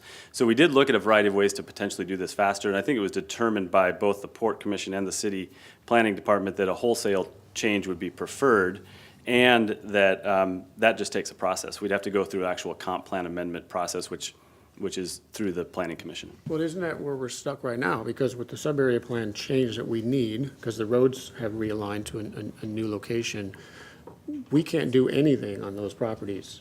Our biggest impediment to advancing right now is basically we have two sets of view corridors we're trying to abide by, and that chops up the property so there's no buildable parcels. You've got your old view corridors that are in there that we have to abide by because they're in the approved plan, but no one wants to build in a new view corridor because then you won't be able to adopt a new plan. So we're trying to, accommodate an old and a new view corridor. I think that's our biggest impediment to building right now. If we can figure out how to get through that, it's going to advance a lot quicker. And we did identify a number of sites that were buildable right now, including those waterfront residential projects, which would be the next project. If there was another gateway entrance project right across the street from the Granary building, which is another possibility, but you're correct. There's a number of, the interior of the site really is in conflict right now. So that's what we're trying to address and refine.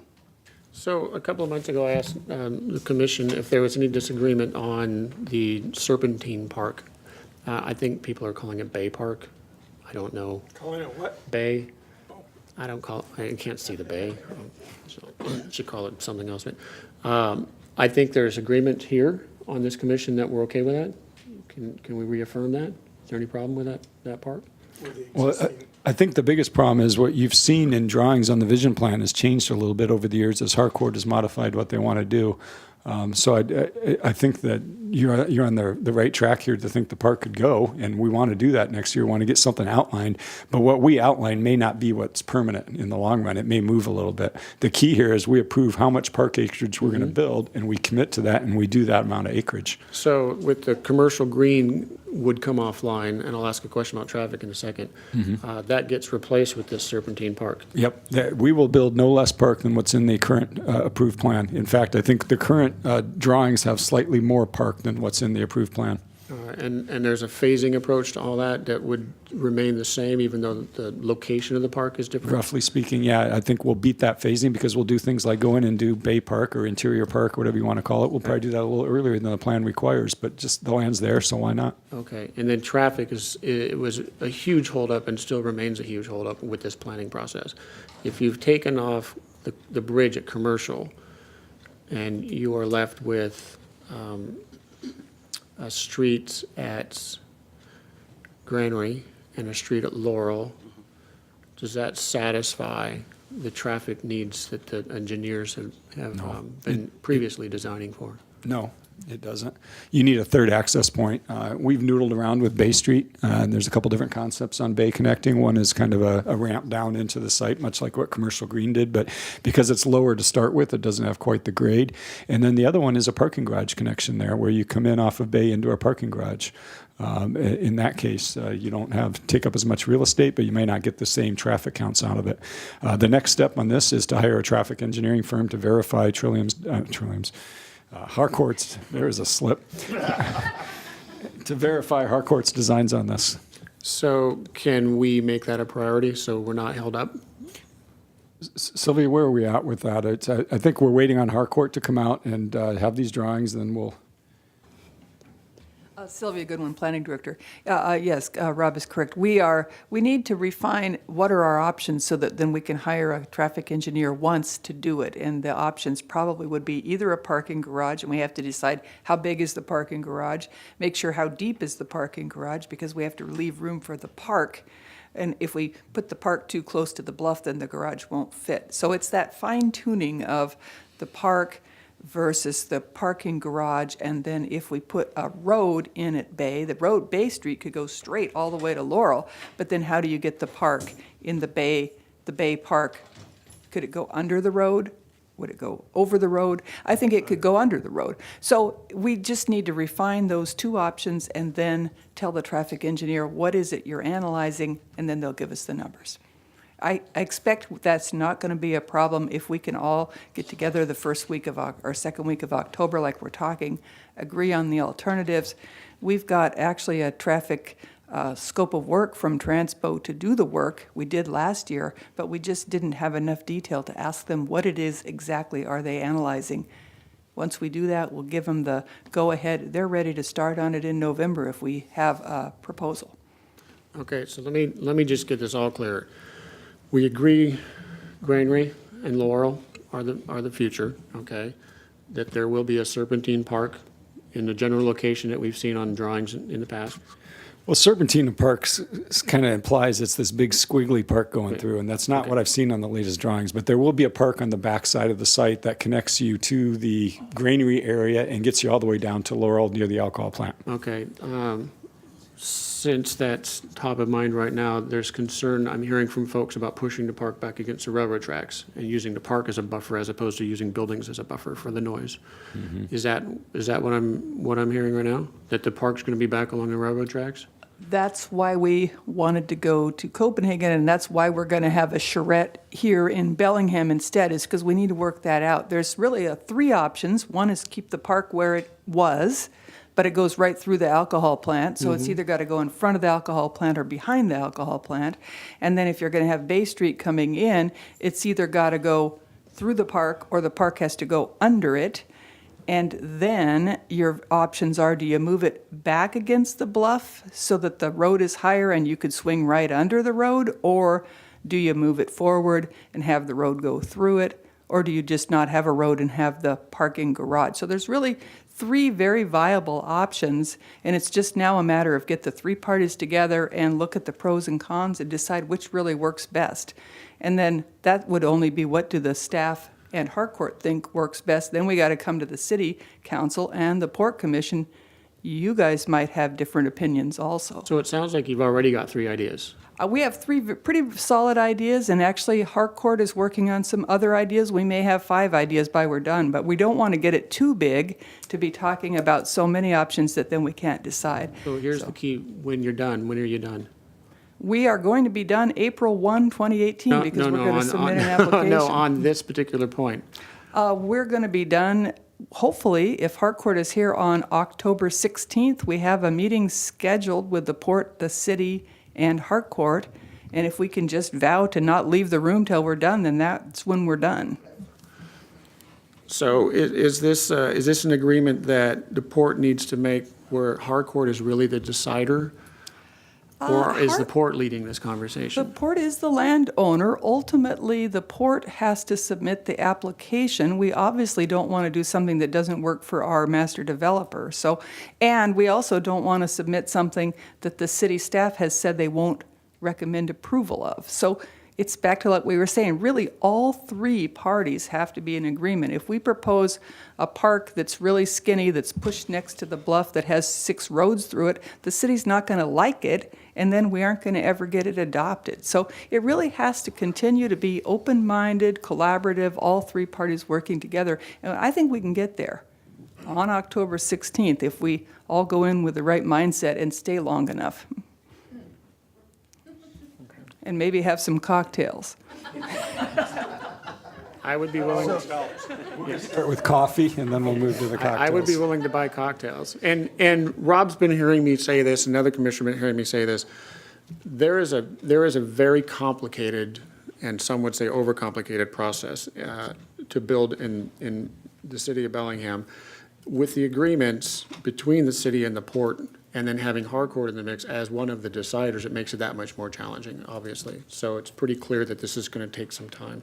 To put a point on it, on the challenge of how difficult it is to work with the two-party partnership between the port and the city, and then throw Harcourt in, the All-American Marine project that we put together, right? So you folks moved several thousand cubic yards of dirt and built an $11 million building in less time than we've even moved forward on the granary project, because this takes time. There's just so much process there.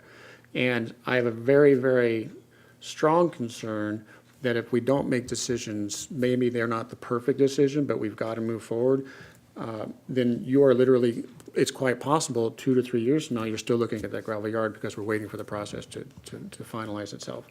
I don't think that any of the commissioners up here would be happy about that. And I'm leaving in 3 months, and it would be sad to see that obviously it's still not happening. So I'm just going to continue to push, is what I'm saying. I think it's important to remember that on that All-American Marine building, and you're right, it took a year, and it was a quick project, and it was great. But the city worked with us, too, to let them get in there early and start building their boat. Their ship with their allowances. So it was a partnership there, like this has to be as well. Yeah, I understand the commission's direction here, and we have been aiming clearly at meeting that April 1st submittal deadline for the sub-area plan amendment. And that's, hopefully we can get it in before that, but that's when the official process would start.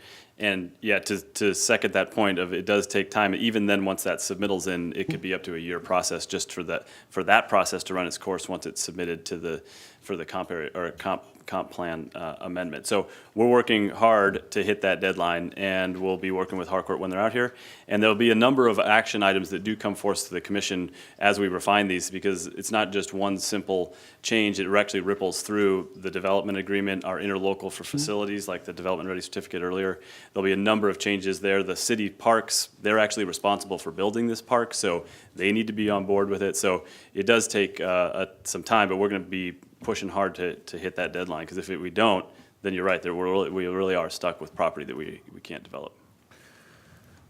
So along all these lines we've spoken to, I'd like Director Fix to answer this question.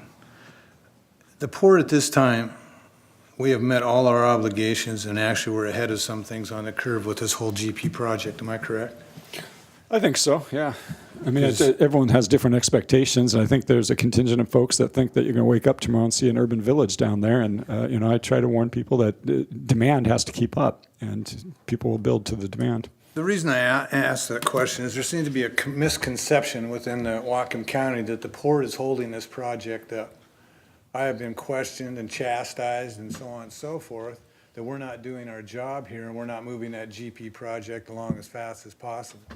That's why I asked if we've met all our obligations and we're on time, if not ahead of time in some areas. So I would publicly ask the people of Whatcom County that if they have a problem with how fast GP is going, to please call up the City of Bellingham's mayor's office and tell them to get off the pot. It's time to move this project along.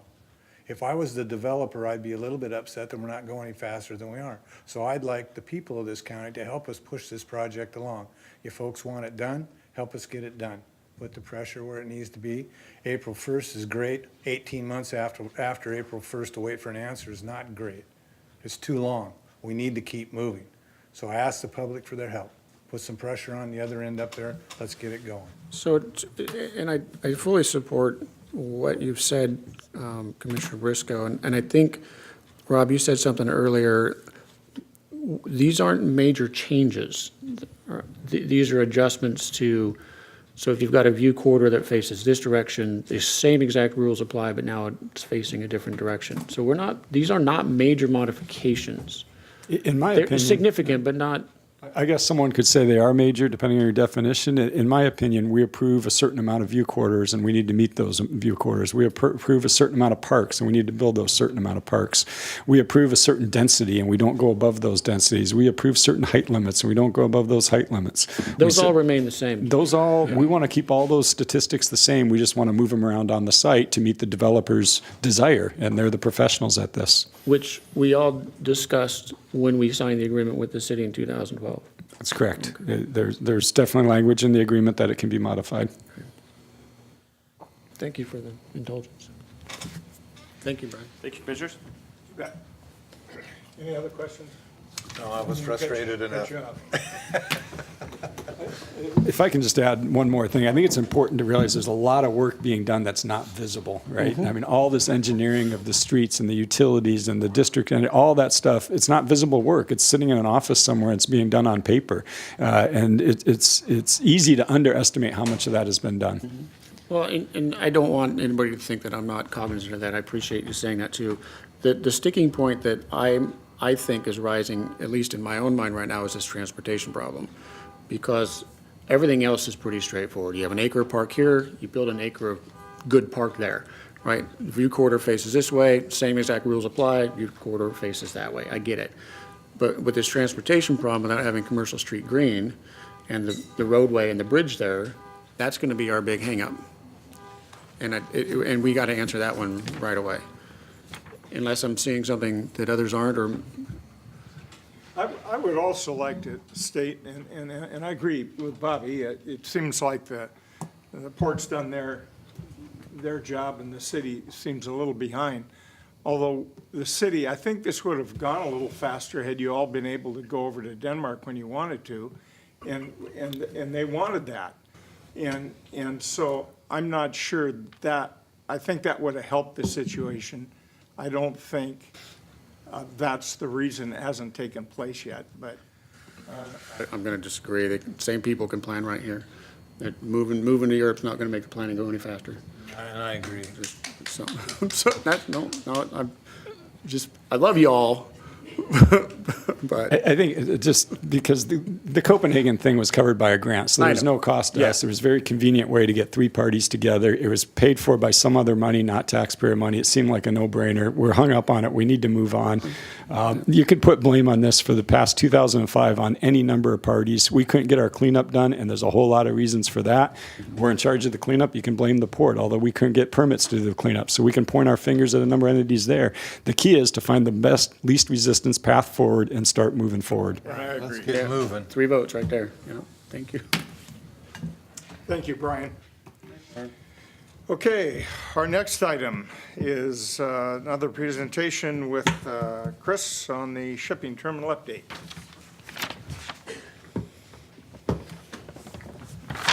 Good evening, Commissioners. Sorry. Chris Clark, Marine Terminal Business Development Director, or Director, Manager, rather. Our ship is out on the bay right now, and we're waiting for the USDA inspection results. There's two commodities on board. There's soybean meal and there's corn. The soybean meal has been approved for unloading, and we're waiting to hear on the corn. Now, we're fortunate in that the Puget Sound pilots are working with us, and they've given us 2 sailings a day now. So we have a choice to notify them at either 10 a.m. or 5 p.m. of the results. So as soon as we get the results, then now they've agreed to bring the ship in either in the middle of the night or in the late afternoon. So that's very positive. As far as when the ship is actually going to be on the berth, well,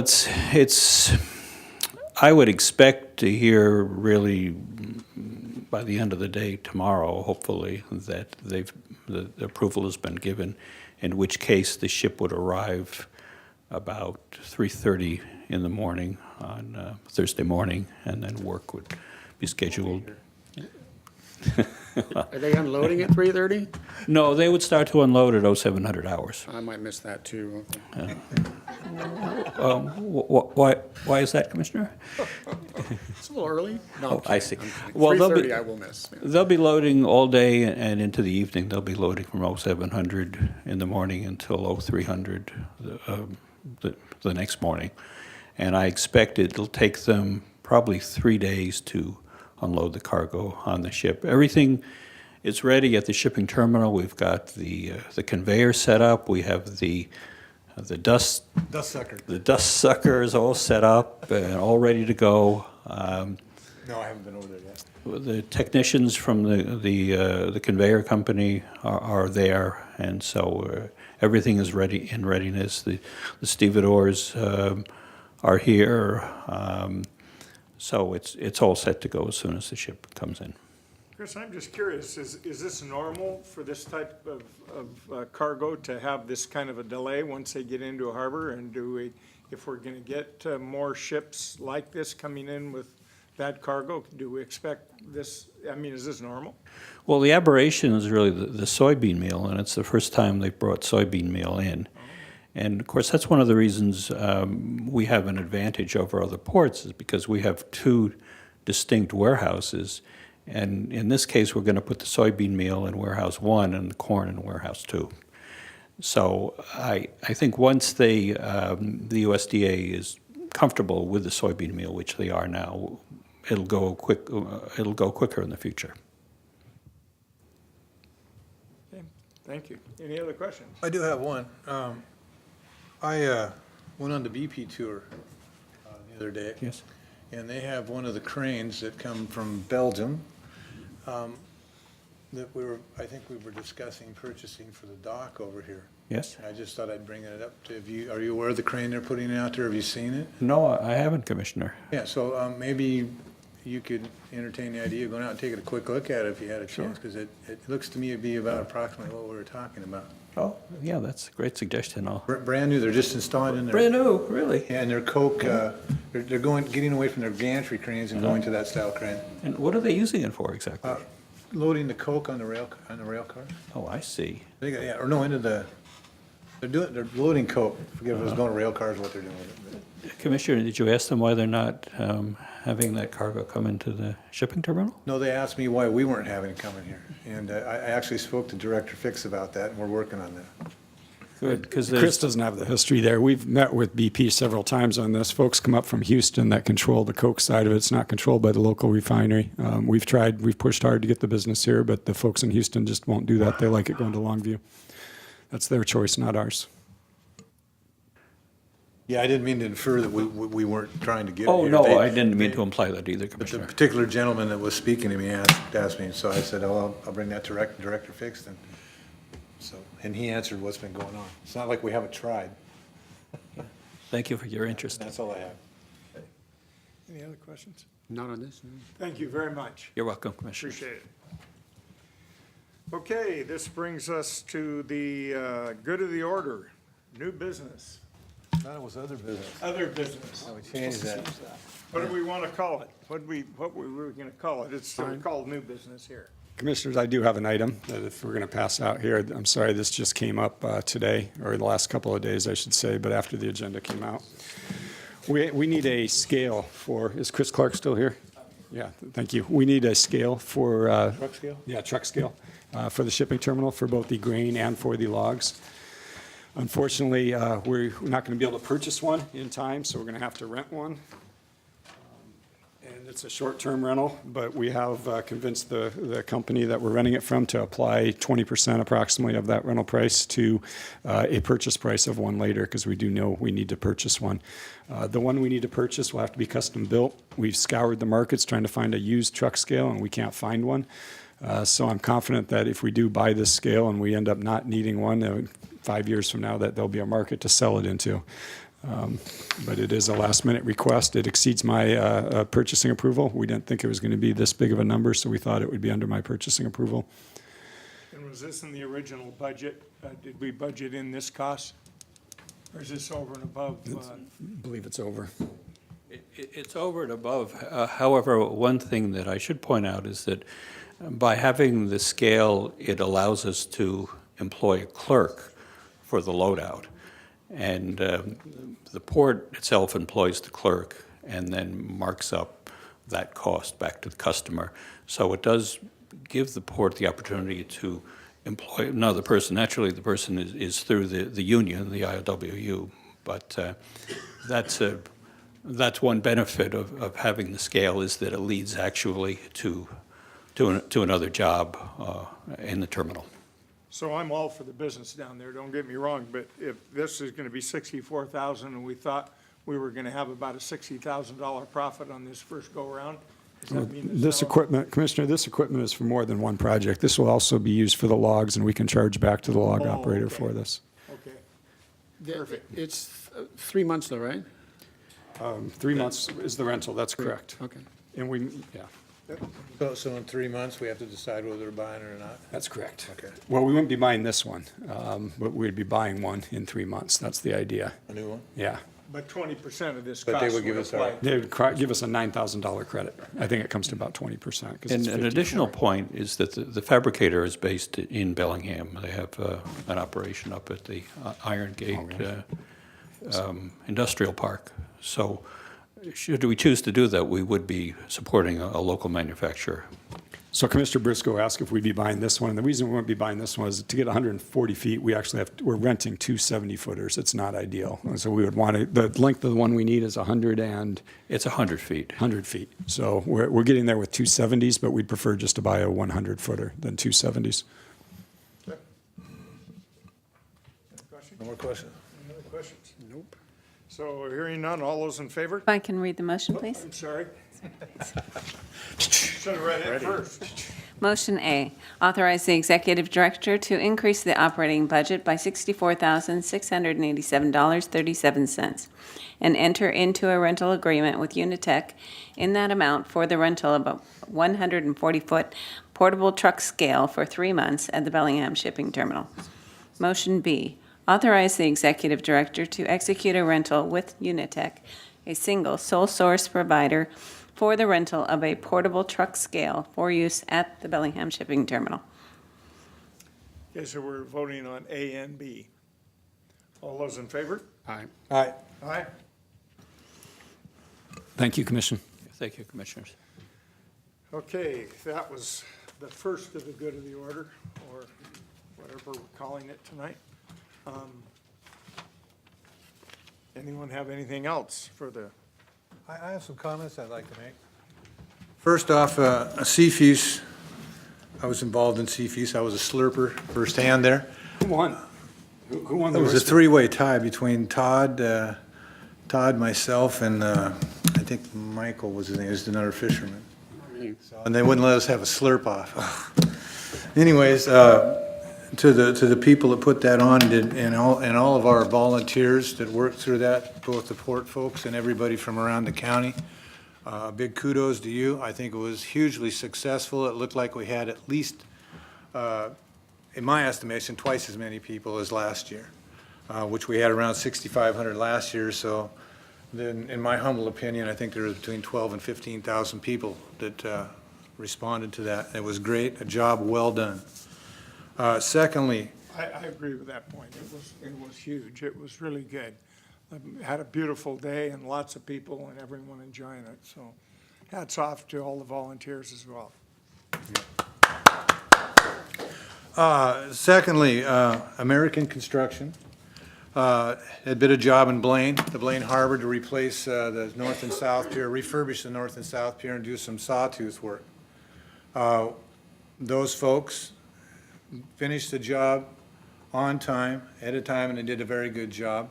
We encountered a commercial tribal fishery that was unexpected, and they were very accommodating, allowed the port the use of one of their personnel in a crane truck to fill in for the docks that were being repaired, so there was a place for the businesses up there to unload. So thank you to American Construction for going above and beyond the call of duty. Thank you.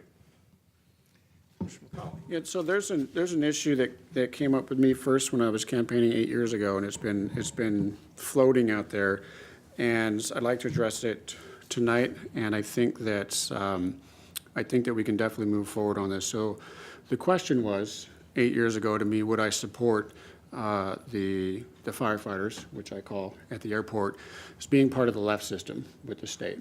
So we've gone through this a few times, and the Department of Retirement Services has an opinion about it. I think that given some information that I found, I can draw your attention to the Federal Register, Volume 76, number 65, page 837, which relates to the amount of time that a person is working at a particular job, and it's a 20%.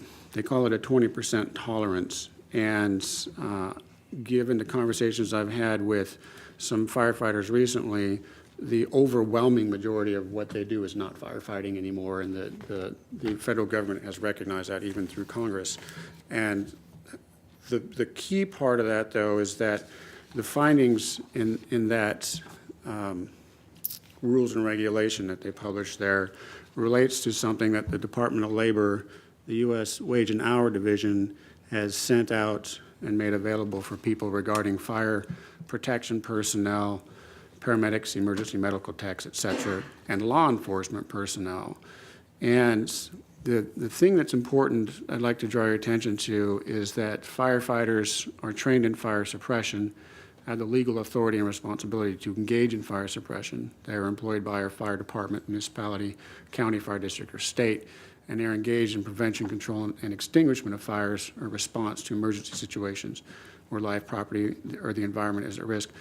So the next part of this is key. There's no limit on the amount of non-exempt work that they can be employed in, so long as fire protection is the reason that they're employed in the first place. So that's something, I'll share that with you as well. So what I'd like to propose to the commission is something that's very, very simple. We have airport operations specialists 1, 2, and 3. I would like to change the job description. This is found on the port's website. Excuse me, I'm on the wrong page. Right now, the basic function of an airport operations specialist is to perform day-to-day airport activities such as ensuring compliance with federal, state, and local requirements for commercial airports, preparing for and responding to aircraft emergencies, and providing excellent customer service. I would like to change that paragraph to read the basic function of the airport ops specialist to be preparing for and responding to aircraft emergencies, perform day-to-day airport activities such as insurance compliance with federal, state, and local requirements for commercial airports, and providing excellent customer service. Exactly the same number of words, just I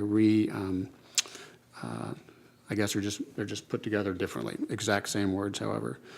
To get there, though, I would like to rename the position from airport ops specialist to airport rescue firefighter number 1 and 2. The specific responsibilities of these people would be, again, doing the day-to-day airport activities, compliance with commercial airports, excellent customer service, exactly as before, maintaining the certification in aircraft rescue and firefighting, and perform all of the ARFF-related duties, including emergency response. That's what they do now. Inspect and patrol airport facilities, grounds, and property to ensure regulatory compliance with our FAR Part 139 Airport Certification Manual, FAR Part 77, TSR 1542 Airport Security Plan, Stormwater Management Plan, Spill Response Plan, Wildlife Hazard Management Plan, Noise Abatement Procedures, Safety Management System, and other codes, procedures, regulations, as policies, and take action as necessary. So the specific responsibilities, I think there are 13 of them, again, remain exactly the same. It's just a reordering of where they fall in the order 1 through 13. So on top of that, I would also like to change the Airport Ops Specialist 3 because we have a number 1, 2, and 3. So the basic function of this Airport Operations Specialist 3 would be as acting as a lead over the shift comprised of airport rescue firefighters, 1 and 2 personnel, and from time to time assisting covering for shift personnel. So the point I'm getting to here is that the federal government has recognized that in our modern world, firefighters are hired to be firefighters, trained to be firefighters. Nobody else is allowed to touch the equipment that the firefighters use, and Congress has recognized that they are first firefighters, and the non-exempt work, it doesn't matter anymore how much of that there is. So what I'd like to do from that is recognize that our aircraft rescue and firefighting personnel is their primary responsibility. I believe we have 9 of them out there right now. And the airport specialists 1, 2, and 3 are in fact airport firefighters. I'd like Rob to start the process of looking with our local 106, I think there's some members here today, to work our way through this process of determining how we can not just change these descriptions, but also work with the Department of Retirement Services and get these firefighters into the LEF system, which is a slightly different program. What I understand is that the cost to the port should not change. Now, I'm hoping this is true, and we'll find this out in the process, but with the support of the commission, I'd like to start this process and get this moving. I can share all this with you here shortly, but I'd like to see if the commission would support moving forward on this. So Commissioner, our Director of Human Resources is not here today. She's on vacation for 2 weeks in Kauai. I'd like to, we have what you just said there. Obviously, we can go back and review that. I'd like to review that with her and come back with a response to you if that's possible, to tell you what we think the pitfalls there, if there are any. Sure. Does that sound reasonable? Can I we have move not forward? read all the documents that you have, which Yep. I'd like to do, but I would also, I'd like to hear our staff's point of view, their input on it. That's her shop. Well, and I apologize that Elizabeth's not here right now, but we've heard the staff input previously.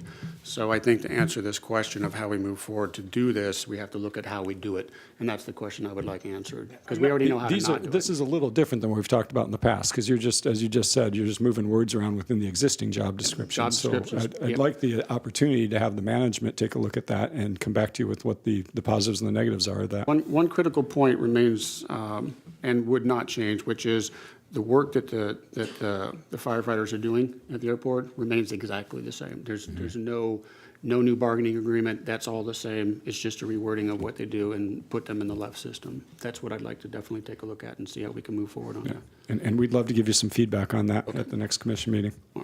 I would just soon have, see what you. Sure. I haven't even looked at it. I'm not opposed to it. I'm just, would like to see it and like to hear the staff's point of view. I'd like you to re-ask the question you started with, of what you want us to do as a commission.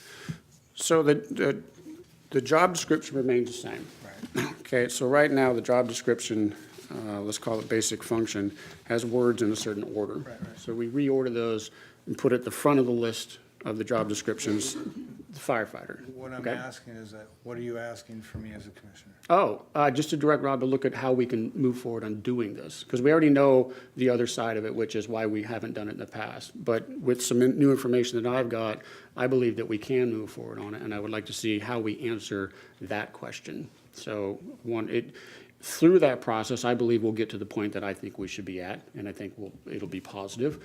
but we definitely have to direct Rob to start that process. And I would like to do that. I would like to get this moving forward and get things. And one more request, Rob, I've talked to some of the leadership at the 106, and they definitely want to sit with you and Elizabeth and shepherd this whole process through and help any way that they can. Happy to do that. Cool, thank you. That's it. Okay. That's good direction. Anything else? Oh, I did, but I forgot it all. I can It's talk not more. been- Think about it while Commissioner McCauley thinks of his next one. I'm done. No. You're done? I'm done. I'm You're good. done? I'm good. I have nothing. We are adjourned.